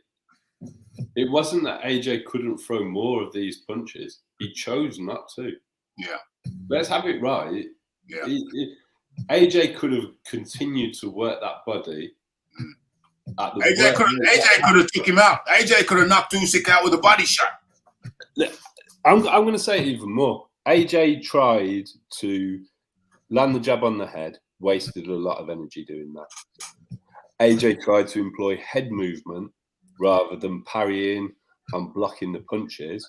And that's expensive. That takes a lot of energy. He tried to do that. Both those two things were a massive waste of time. He had success with lead rights. He caught him with lead rights and never followed up. Yeah. When he was stood there in front of him. And a lot of people have commented on this. Why didn't he follow through? He had massive success when he hit him to the body. The man was complaining to the ref. You've even talked about it, Subscrilla. Yeah. So he gets caught to the body. He got caught with lead rights. There was no attempt to capitalize on this whatsoever. Now, I'm not trying to take away from what Usyk did because he did something I didn't think he could do. He produced an output at heavyweight that I haven't seen him do since he was a cruiserweight. And I didn't really want to go into his flaws because he's the deserved winner, and I've got no problem with that. But he wasn't perfect. He didn't look unbeatable, but he was extremely good. I mean, I don't want to throw any negativity on Usyk in there. No, but we can't. But at the same time, we can't pretend or we can't act like. Or I think it would be a mistake for us to act like AJ. I would like to have my chance of what I think AJ could do to win because I think it's straightforward. Go ahead, do it. Okay. Well, we've all talked about it. Throw the jab to the body. Keep him on the outside with that. Yeah. Work the body.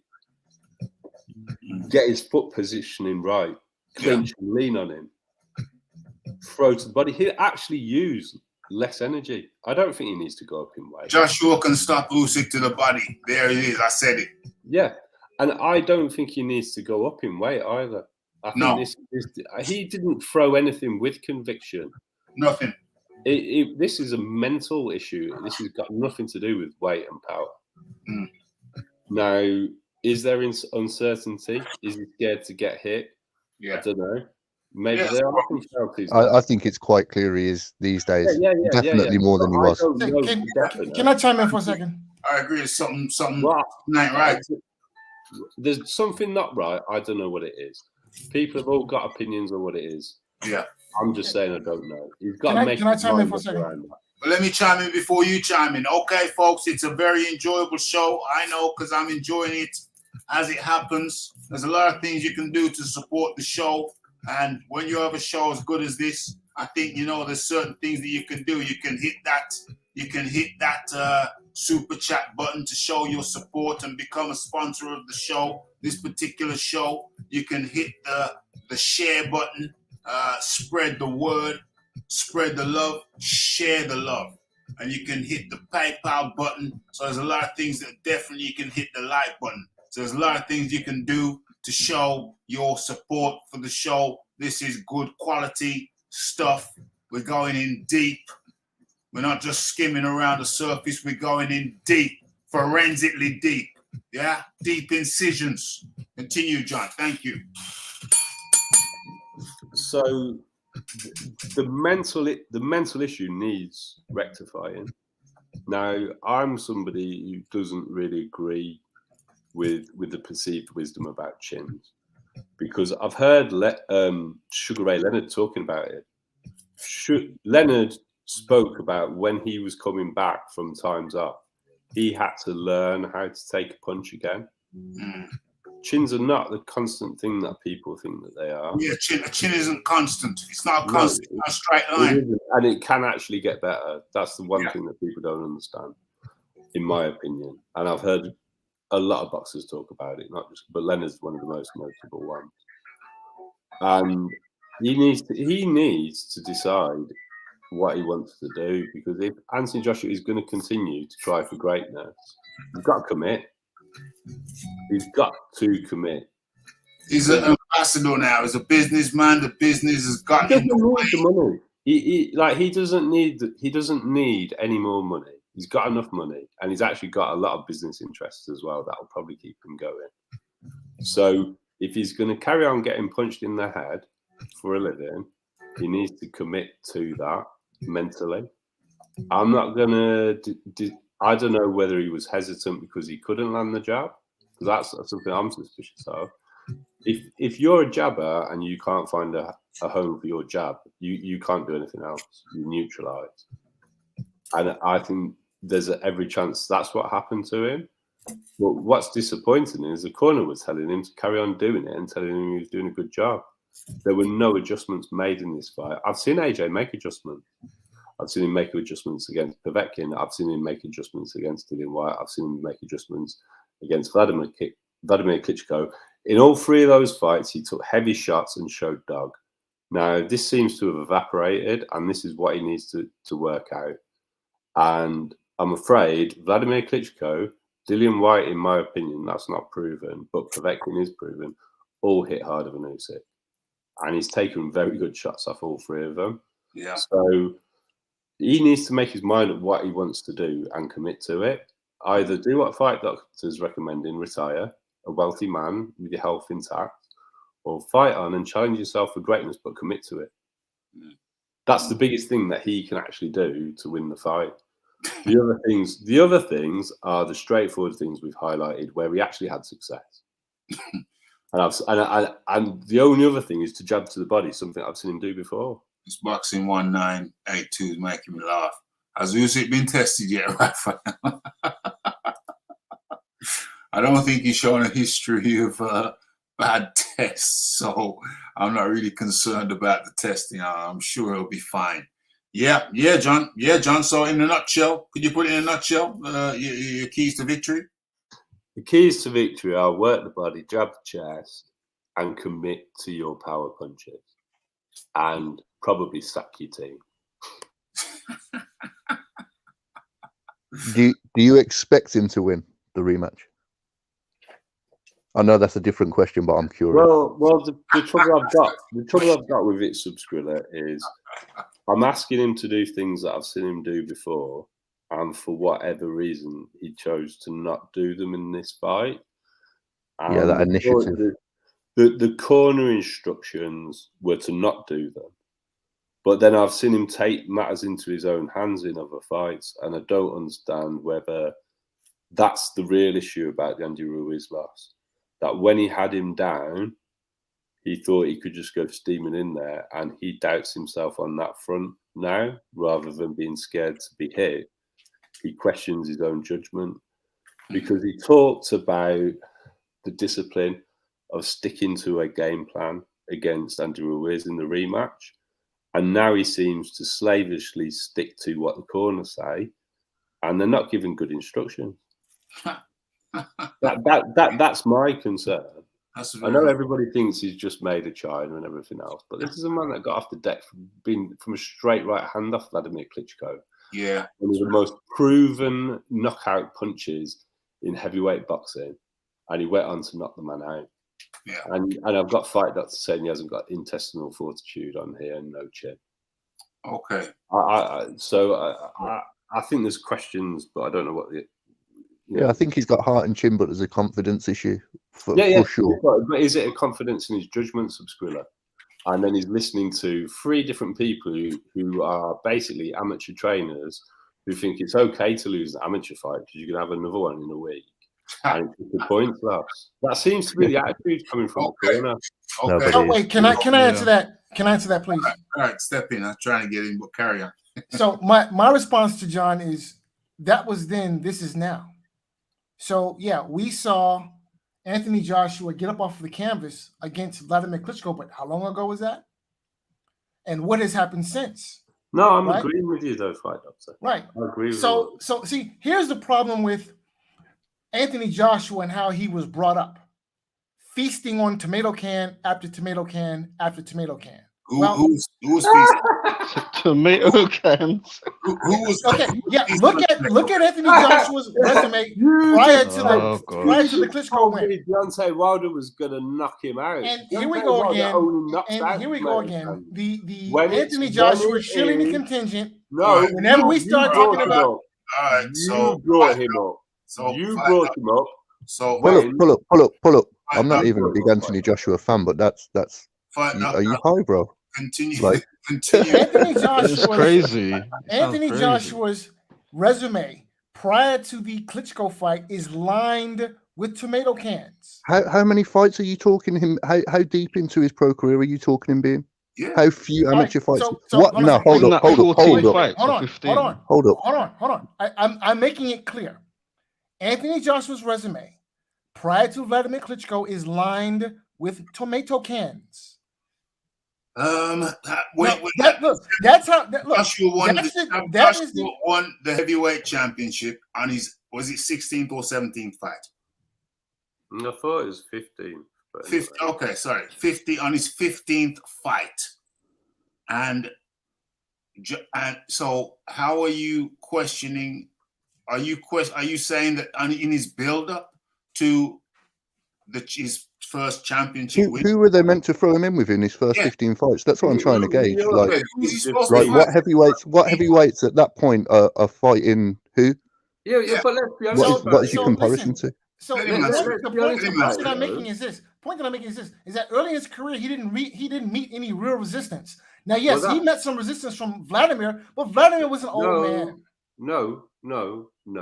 And Vladimir was an old man. You're wrong on this Fight Doctor.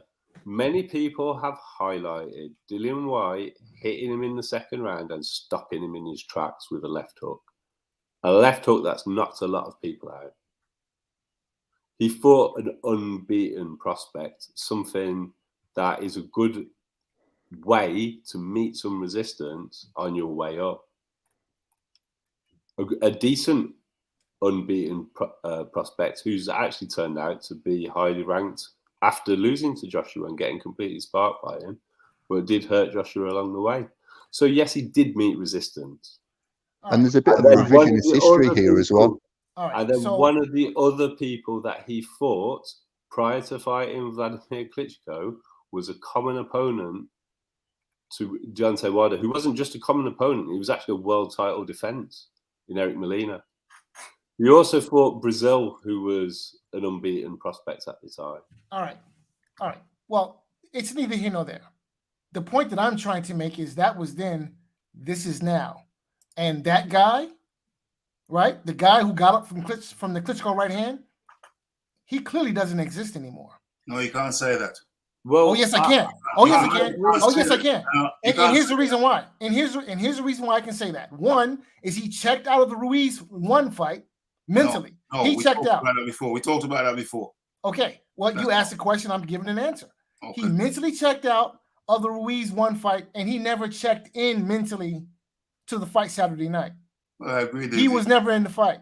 I agree. He didn't check into this well, fight. that was kind of my point. Hold on. I agree that he didn't check into this fight, and that's what we're talking about. We talked about why he did wrong, and then we spoke about what he can do right to turn the table around. Yeah, what he did wrong is sign the contract. Your position is that he can't turn the table around, and my position is that you can't say that. We have to go through the process. When was the last time he was in a position where he lost a fight and then a championship fight? What happened the last time he lost a championship fight? Yeah.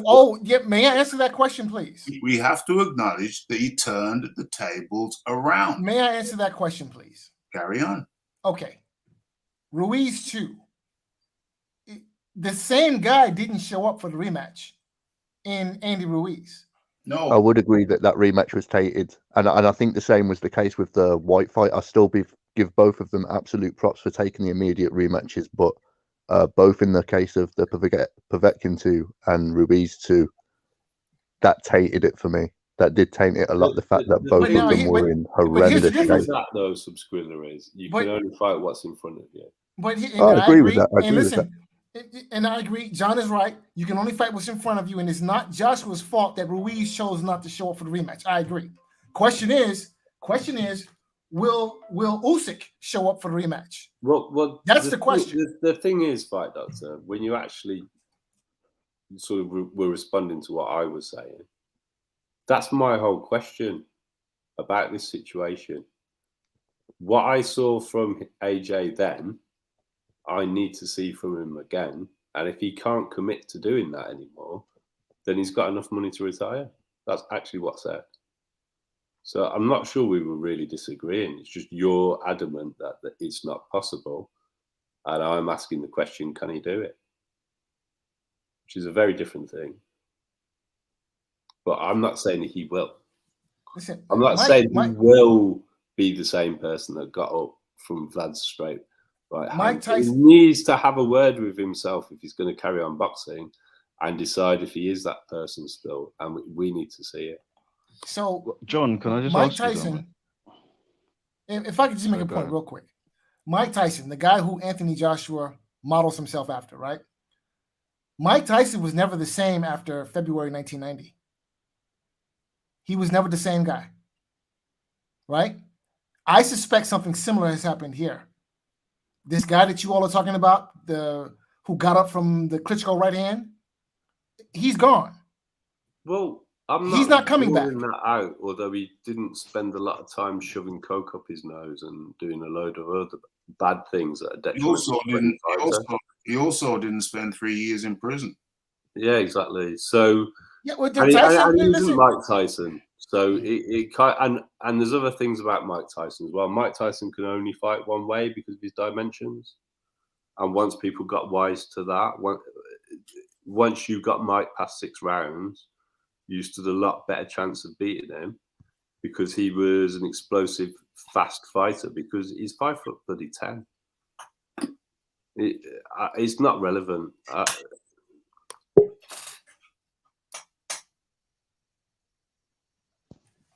Go on, I'm going to say something. Yeah, carry on.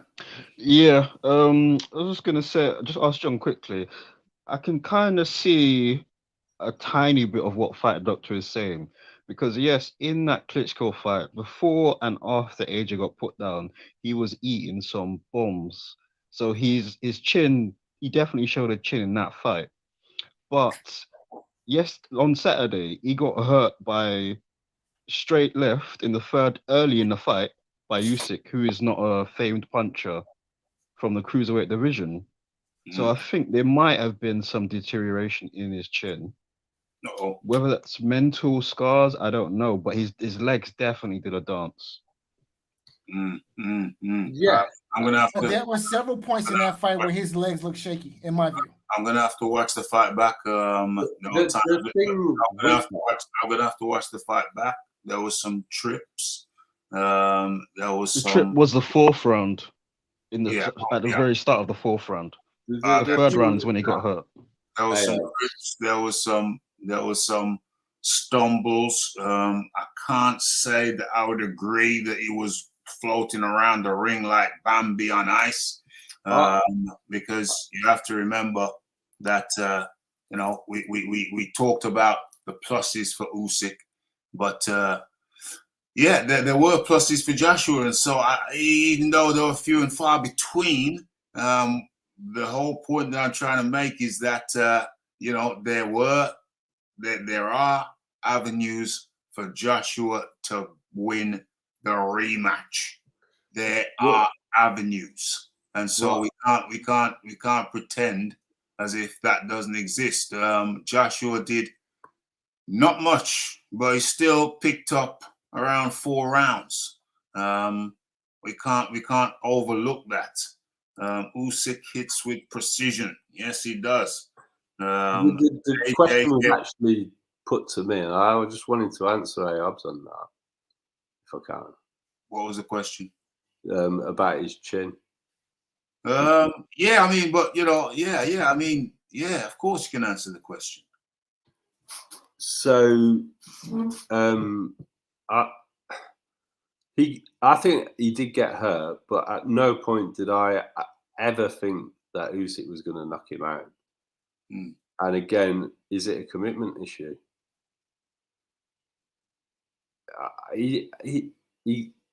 The dances you're talking about, I've seen him do before. I've seen him do in the Parker fight. I'm not sure that he has a good poker face when he gets hit as well. I think he's quite easy to read. But yeah, are you going to tell me you thought Usyk was ever going to knock him out other than maybe get a TKO in the 12th? When he was it came close in the 12th, but not before that. Yeah, and that was when he probably couldn't see. So and he was just gassed as well. Yeah, so I've seen him get touched like that in lots of fights. I saw Povetkin stumble him in the first round. I think Parker actually had him hurt a couple of times. Definitely once. Obviously, I was just talking about Dillian White hurting him. It's heavyweight boxing, so that doesn't worry me as much as the lack of commitment that I see in him. And what I say is that AJ is looking. You know, there's a lot of talk. We can't deny the talk. There's a lot of talk about people. There's a perception. There's a perception about the whiskers. But I think we've said it before. We said it before. He's taken harder shots from harder punches. You know what I'm saying? So it's a tricky one. What the hell can you? How can you prove that the chin is okay or there's a chinometer? You know what I'm saying? It's difficult. It's very difficult. And the top guys haven't all been in there. Joshua hasn't been in with Wilder. Joshua hasn't been in with Fury. Wilder hasn't been in with Usyk. Fury hasn't been in with Wilder or Tyson Fury. How can you tell? They've all got to be in there before you can say, you know, before you can measure the chins. They've all got to hit each other before you can really measure the chins.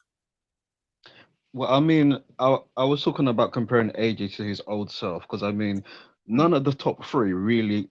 Fury got put down by Cunningham and Pykic early in his career. Wilder has been put down by someone who I can't remember. So I mean, I don't know who has the best chin, but I'm just that's how I comparing was trying to AJ to his answer it. old self. Aobs is that I've seen Dillian White stop him in his tracks. I've seen Barker hurt him. Yeah, I've seen Povetkin do it as well. True. Yeah, I remember that. He stumbled in the second. I wasn't seeing any more than that from Usyk on him this time. I was seeing a similar thing. Has Joshua been in with the heaviest hitters, heavyweight hitters in recent years? The fight doctor. So Klitschko is a legitimate one-punch knockout artist. He can hit you. He can hurt you with the left hand. He can hurt you with the right hand, with the left hook or the straight right hand. So yes, he has been. But Klitschko was 40 years old, coming off of a loss and a long layoff. So Klitschko, Povetkin, another old man. Dylan. So he hasn't. I don't think he's been in the ring with a puncher in his prime, a real puncher. Hold on, maybe Dillian White. Hold on, maybe Dillian White. I'm saying Anthony Joshua's been in with the heaviest hitters in the heavyweight division in recent years. They were old men. If you want to say that Alexander Povetkin is one of the heaviest punchers in recent heavyweight memory, I'm not going to argue with you, but Povetkin was past it. So was Klitschko. And I'm sorry, but that has to account for something. But fight doctor, does Povetkin... Hold on, let's go around the table. Sub-Skrilla. What's the question again, bro? Has Anthony Joshua... No, I'm saying Anthony Joshua's been in with the heaviest hitters in the heavyweight division in recent years. Yeah, he's been in with some of them. I'd say that. He's rode plenty of shots well. I think he's just traumatized off. I remember the shot Ruiz hit him with, it was like a temple shot. It wasn't even like a one on the punch on the jawline or anything. It was like a straight left hook to the temple, and he was just discombobulated after that. Mm-hmm. He doesn't seem as keen to get into exchange. I've seen him hurt before that, but still step on the gas. Whereas now, as soon as he feels something that he doesn't like, he does that little bit of a leg shudder. He'll step off. So that's changed his mentality for sure. AOBZ. Anthony Joshua's been with the heaviest hitters in the heavyweight division over his competitors in recent years. Yeah, I agree. I think those three that you named, White, Vlad, and Povetkin, Fury, I can think of Wilder. I can't think of anyone else for Fury.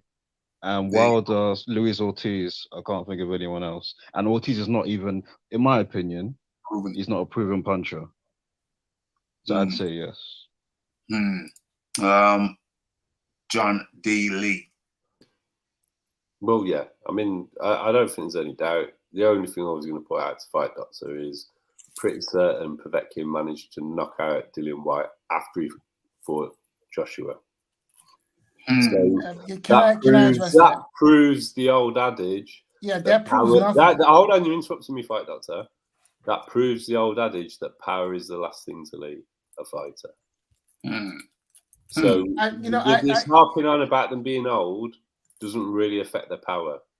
It might affect other things like gas tank, durability, reflexes, everything else. Though that age definitely affects all of them. Yeah. Pretty certain that if you got twatted by George Foreman, even today, to this day, knock a lot of people out. Fight doctor. Nonsense. And what's nonsensical about it is that we want to act as if context does not matter when it does. It matters when you fight a George Foreman. Listen. Since you brought that was the last thing to go, fight doctor. That was the last thing to go. Since I agree, I'm not disputing that. I agree 100%. But Michael Moore was thoroughly outclassing George Foreman before he got stupid. And it was the same thing in the fight with Povetkin. Povetkin was being soundly outboxed. Okay, soundly outboxed, and Povetkin caught him with a beautiful left uppercut. I think it was. Yeah, could be. It doesn't detract from the fact that he was being soundly outboxed. It was a left uppercut, and he landed a similar punch on AJ. We're just talking about whether AJ's shipped shots from heavy punchers. And even at that age, they are still the heavy punchers of the division. Exactly. But Yeah, again, because when it landed, it knocked him out. But again, that was then. This is now. The guy that you're talking about, the guy who beat these big punches, he doesn't exist anymore. Well, okay? I'm only saying that's up for debate, fight, Doctor. Yeah, that's yet to be determined. That's yet to be determined. Were you guys not paying attention Saturday? Hey, listen. Because he had. It's not like he had George Foreman, a prime George Foreman in front of him. It's not like he had a prime Joe Frazier in front of him. He had a cruiserweight in front of him. But he had a cruiserweight in front of him, and what did he do? He had a cruiserweight in front. Listen, Usyk uses angles, my friend. Usyk uses that all sounds good and dandy. Changes positions in the shot you don't see. That all sounds good and that sounds good and dandy. But the fact of the matter is, the man had a cruiserweight in front of him. It wasn't George Foreman who was in front of him Saturday. It wasn't George. And he never checked into the fight. He never. Well, hey, if he never checked in, but he caused that damage, then surely that bodes well for the future. 10 rounds to 2. Sorry, 10 rounds to 2. You said you gave him 4 rounds. Come on, yes, be honest. Yes. Be honest. But a lot of folks gave him 10 rounds. Don't worry about a lot of folks. We're talking about our own opinions right here, my friend. Yeah, okay, but a lot of folks. What were the official judges' scorecards? Sorry. What were the official judges' scorecards? Yeah, I got them, but it's late in the show now. We're into double overtime, so I ain't gonna pull them up because it's that time of the show. But really and truly, I have to respect. So let's just go around the thing. What chance percentage-wise do you give Joshua in the rematch? Fight, Doctor. He can load his gloves. He can bribe the judges, and he can hire. Who was the guy who trained? I'm trying to remember the trainer who got banned from boxing in America for life. What was his name? Carrera or whatever. I don't know. I forget, but he can spike Usyk's water. Okay. And those are his chances of winning the fight. Other than that, listen, I think Usyk stops him in the rematch. Stops. Oh lordy. Sub Skrilla. I give him 5%, and I could see a stoppage realistically. So either that or a wide decision again. Wow. That's what I expect. Okay. AOBZ. I give him a 37.5% chance in the rematch. I think it's a lot for him to work on in a few months. So I think he should just hit the gym, start deadlifting and bench pressing, go in there and just bang out. Wow. AJ should just go in there, hold an O-ring and just bang out. Because otherwise, I think Usyk is going to stop him. Oh, lordy. John D. Lee, what percentage chance do you give Anthony Joshua in the rematch? John D. Lee. I'm just thinking about this because I wasn't expecting you to ask me. Because the things that I think he can do to win, I've either seen him do against Usyk and he just needs to do more of them, or I've seen him do against other fighters. And the basic things are not. He needs to pressure him with body work, hurt him, and impose his size and his will on him. And the only real question I have about his ability to do that is his mental ability to do it. Yeah. I'm going to go for a 35% chance. Jeez. That's what I like to hear. I think Usyk has to be seen as the favourite. I'm still going to support AJ to win. Yeah. But I've never liked Usyk anyway. I just don't really like him. We all have people we like and we don't like. I haven't got anything bad to say about him. It just didn't really appeal to me. So yeah, 35% chance. 35% chance. So people, DT3, the Boon Man, is up in the building. Okay, so people really don't like AJ's chances in the rematch at all. AJ has 50%. If he changes his team, that goes up. Yeah, he can hire Panama Lewis. I'm fight that. If you want to just be silly, that's fine. If he hires Panama Lewis, I change my pick.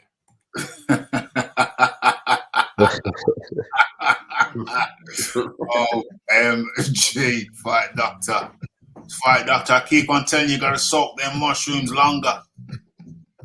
You gotta soak them mushrooms. You ain't watching them properly. OMG. Let me stop the music and stop my concentration. What else? Just quickly, really quickly around the horn, quickly. Frank Warren. Russ, just quickly, thanks for having me on. I'm gonna check out. I'll listen in. I'll see you guys later. Thank you. OAOBZ. Thank you very much for your contribution. And OMG. It's the EJ Boxing Live. How you doing, EJ? What's going on? What's going on, people? Shout out to everyone. Live.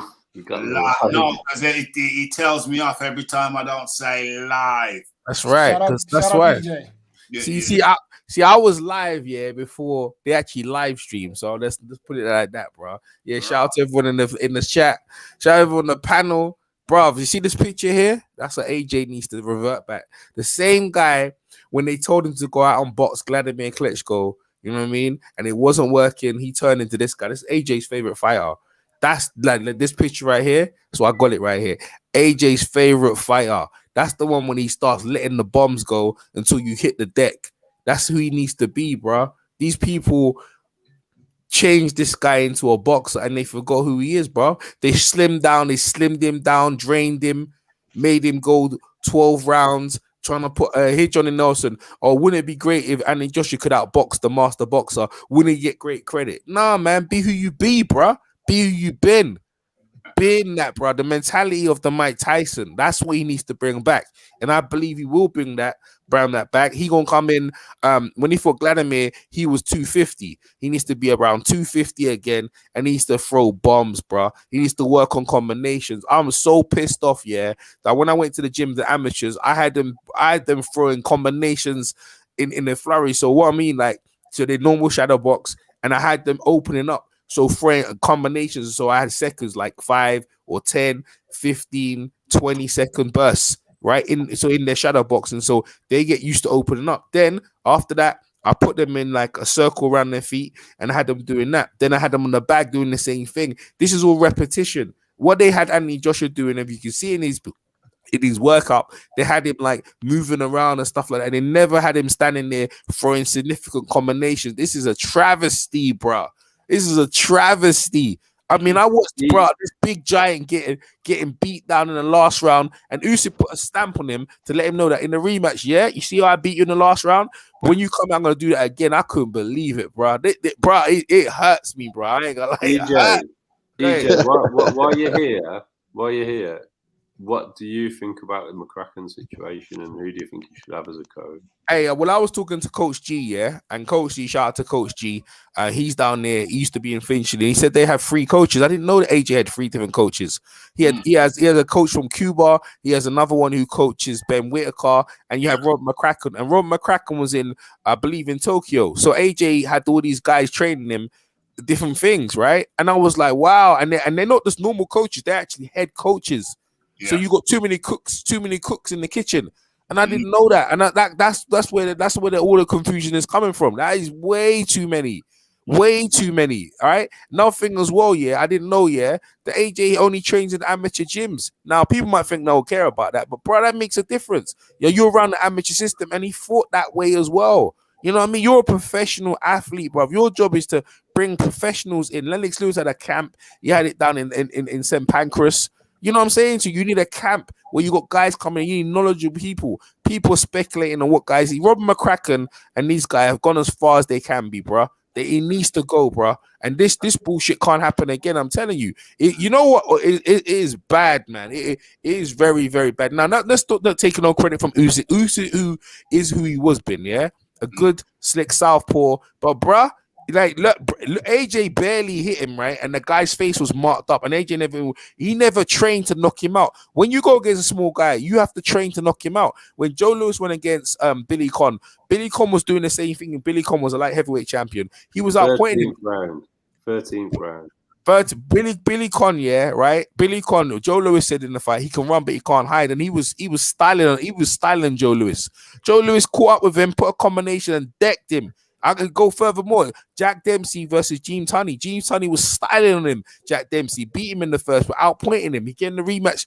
Jack Dempsey caught him and let the bombs go. Only problem is Jack Dempsey went to the wrong corner. And at the time, they had yet to go to the neutral corner. And that's where the long count came in. So there's a history of these little guys coming up, bro. But there's also a history of them getting smashed up, bro. These guys getting smashed. And, bro, Joshua, you see Joshua, when he walked, you see the anger? He should have had that when he was coming to the ring.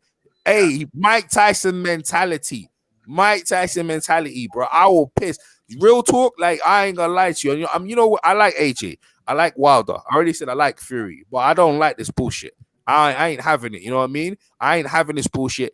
It's unacceptable. And Eddie Hearn and all these people, they can see it coming. Like, why you make the guy buy a new gym and why you got him going down to Sheffield? Why is he chasing the trainer to go down to see him? Didn't the trainer be chasing the fighter? And another thing as well, when I talked to Jonathan Banks, he said something really telling, right? AJ said to him, I want you to train me, right? Jonathan Banks goes, yeah, no problem. And he goes, yeah, but Rob McCracken is my known coach. He goes, no. I'm the head coach. So if you want me, I'll train you, but I'm not going to be things. So what AJ said to him then, I remember when Jonathan Banks told me that's what AJ's been doing. He's adding him. He goes, because Robert don't give him attention. All right, I'm going to get some other people and make Robert jealous. Later, I was like, what? What are you, AJ? That's what you know what I'm trying to say. I'm like, wow, you see what I'm trying to say? And Eddie Hearn, you heard Eddie Hearn's interview. He's pissed. He goes, something drastically needs to change. Drastically. Interview. Yeah, he just done the interview now on IFL. Drastically needs to change. So, bro, completely, bro, because he knows that this is his, bro. He's the marquee fighter for the zone. We don't know if Canelo's gonna come back. Other than that, AJ is the pride of the UK, bro. You know, the amateur boxers overseas. Well, generally, let's just have it right in terms of profile. Like, Anthony Joshua has lifted the heavyweight division up and made it a high profile.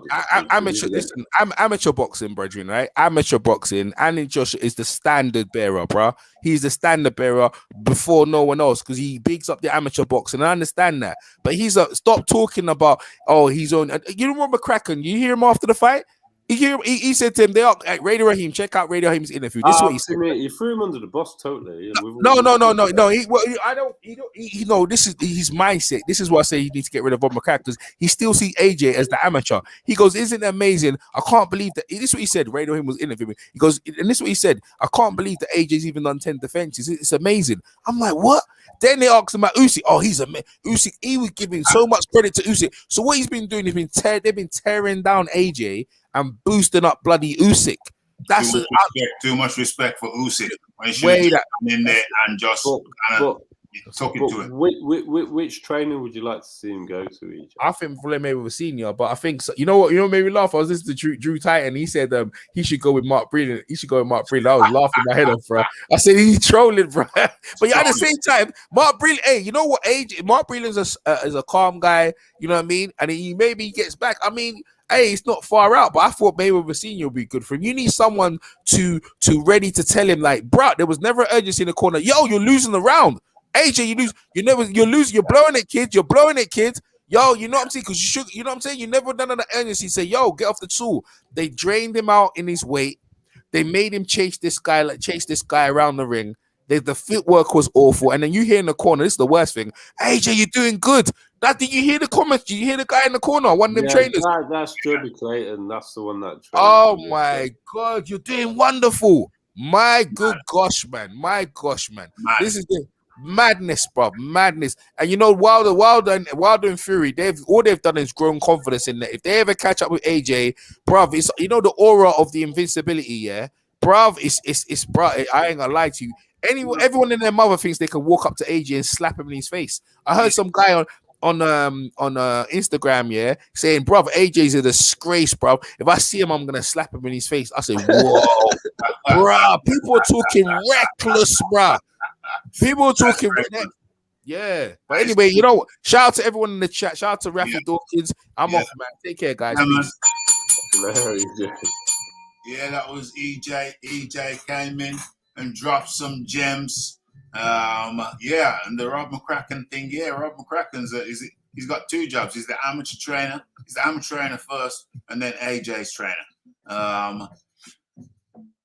What was it? Lennox Lewis said that when you're a boxer, you know, you as you graduate, you change trainers. When I was you don't go to university with your high school trainer, Sub Skrilla. You don't go to university with your high school trainer. Yeah, this is the thing. Even if someone's been successful with you after a decade and you get to the point where you're not learning anything new, change it up. Change up the circuit you're training in.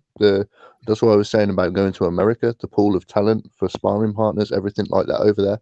You've got access to all those kind of things, and to not use them just seems wasteful, in my opinion, anyway.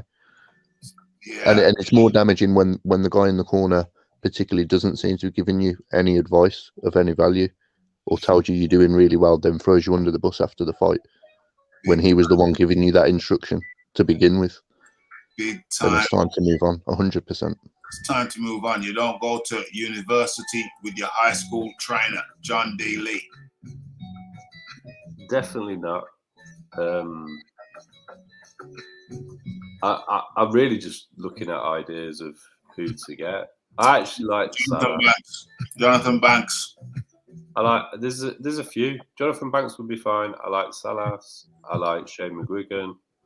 I'm not too sure about Buddy McGirt because he tends to turn people into pure boxers, which is the last thing AJ needs, because his attributes lend to being a boxer puncher, and that's what he needs to get back to.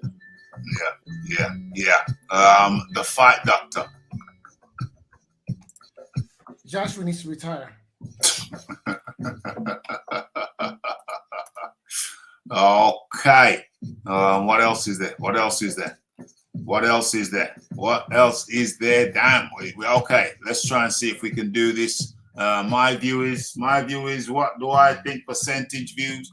I'm going to go. I'm the highest percentage. I'm the highest percentage of you guys. I think AJ is going to win the rematch.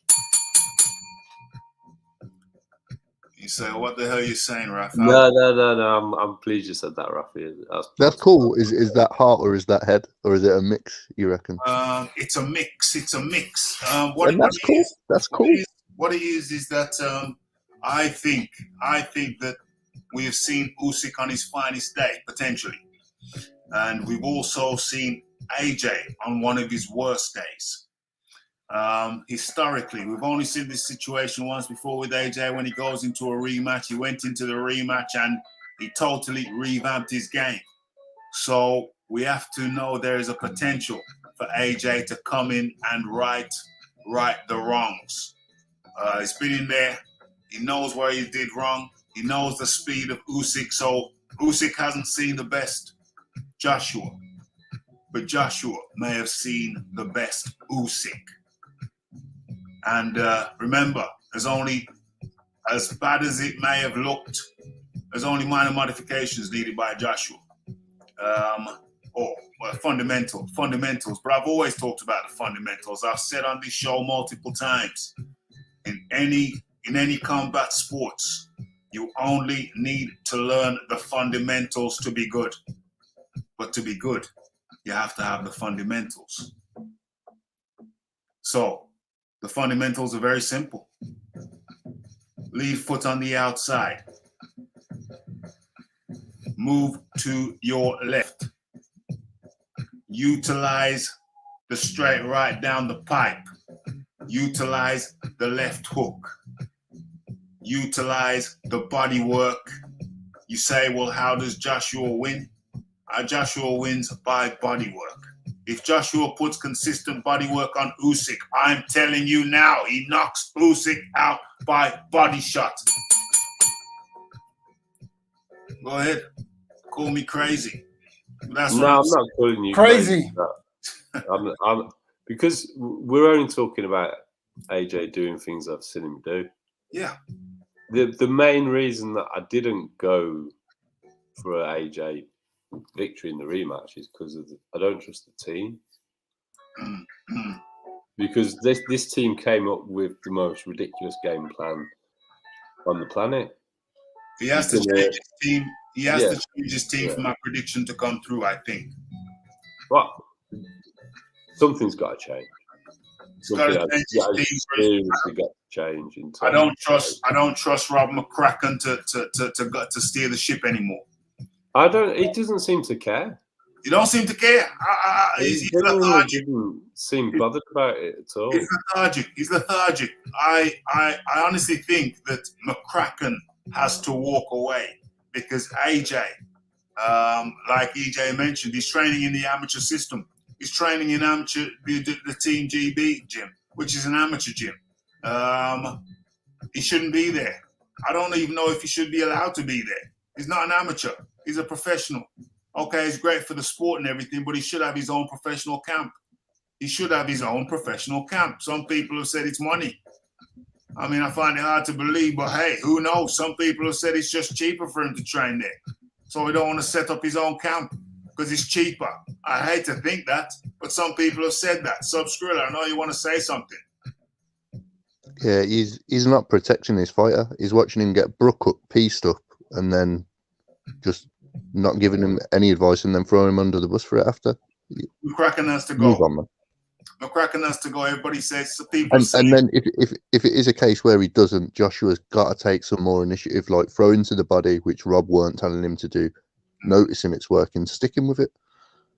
If he's still with McCracken in the rematch, then my prediction changes. My prediction changes if he's still with McCracken. I think my prediction only comes through if he leaves McCracken. I'm only confident of my prediction if he leaves McCracken. He's got to. I think he's got to leave McCracken. Realistically, if he loses, do you think he'll retire? If he loses, no, because he's a brand now. And if you think about it, he can still. Chisora is selling PPVs as a journeyman. To be honest, I personally think the main way that he would lose would be to stay with McCracken. Yeah. Losing to Usyk again would probably be the thing that would separate that partnership one way or another. Yes. I think he's going to have to lose one way or another. I'm not sure. I don't know what's going to happen at the moment because it's all a bit too soon to know. But I'm hoping he's not with McCracken for the rematch. Are they talking about April? They are talking about April, but Eddie. I don't know where that got brought up, but I heard April or something. No, I've heard April as well. But I mean, Eddie's got to actually get enough money from a venue for this, and it normally takes him longer than he initially anticipates. So I wouldn't be surprised if it ends up being May, June. Okay, so he's got. I'm not sure that's whether more time out of the ring's doing him any good. Inactivity hasn't seemed to help AJ at all. Hasn't helped him at all. But he will have ample time to do the basics. It's basics that he needs to do. If he corrects his the fundamental flaws that he made, which is hard to believe that he made them with such an experienced team. It's crazy. I don't know. I don't understand. Has he got issues around the whiskers? That's a big thing that's got there. But AJ is a brand now, and he's the biggest thing. He's the biggest thing in boxing. He's the biggest seller in boxing. If he ain't the first, he's the second. He's still going to fill out arenas. But he just needs to get away from McCracken. And I think that McCracken has to push him away. McCracken, he's like he doesn't want to leave home. McCracken's got to push him away. You got to go on. You're over 21 now. been to university, you got to get out. Go. McCracken's got to push him out. I don't think he leaves McCracken. McCracken has to take the initiative and take the fact that he's not going to make a $2 million every year off Joshua. Are you going to turn down $2 million a year? That's probably what you should do. But are you going to turn, when it cold hard reality bites, are you going to turn down $2 million a year? Are you going to tear up a $2 million check? Highly unlikely. So McCracken's not going to do it, and Joshua's not going to do it. But if you don't do it, it's pretty much the end of Joshua if he stays with McCracken. That's what I'm saying. Okay, we really have to finish now. I was going to go and talk about some of the other fights, but we just can't do it. It's 2 hours, 31 minutes. We've gone into triple overtime. We're just going to have to go around the table and finish this out. Okay, thank you. Oh, I'll say that later. Okay, the fight doctor, your final words. So the question was, what does Joshua need to change? I think he needs to change careers. Uh-oh. And I'll leave it at that. Okay, well, that's in the thumbnail. So, okay, and that was the fight doctor. Where are we? That was the fight doctor. Much appreciation goes out to the fight doctor. Sub Skrilla, your final words. Peace and love to everyone. Big up Usyk on achieving everything. So look forward to the rematch, and I hope he gets the stoppage. I hope he pieces him up. I really do. That's a Sub Skrilla.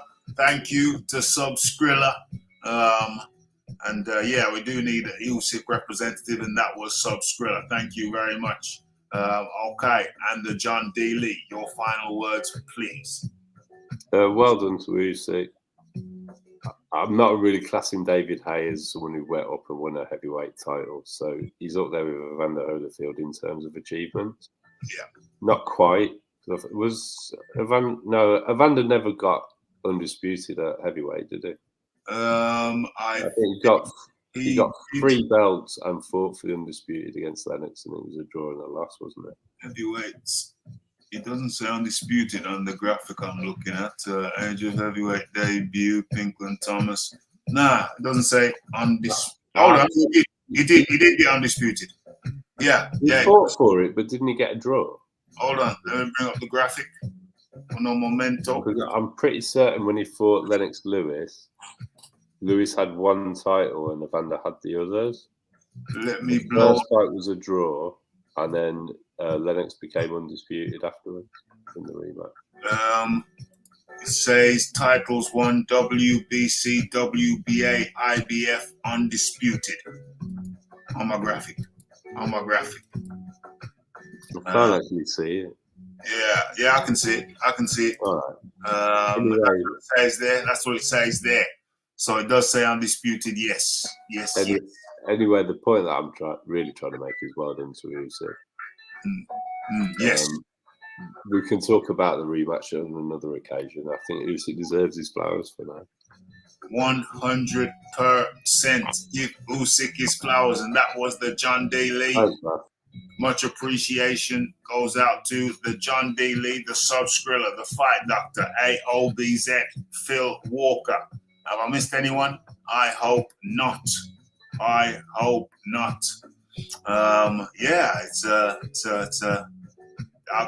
I guess because of the first punch. Well, not necessarily the first punch, but the punch early in the first round, where Usyk got straight through and touched Joshua on the chin. Because of that, it was like, I can see what could happen here. I could see this going bad for Joshua. So it was a gradual realization, but it was an early realization. So it wasn't really a shock. But like I said, Anthony Joshua has got to decide whether he's a boxer or a businessman. I think the business considerations, etc.,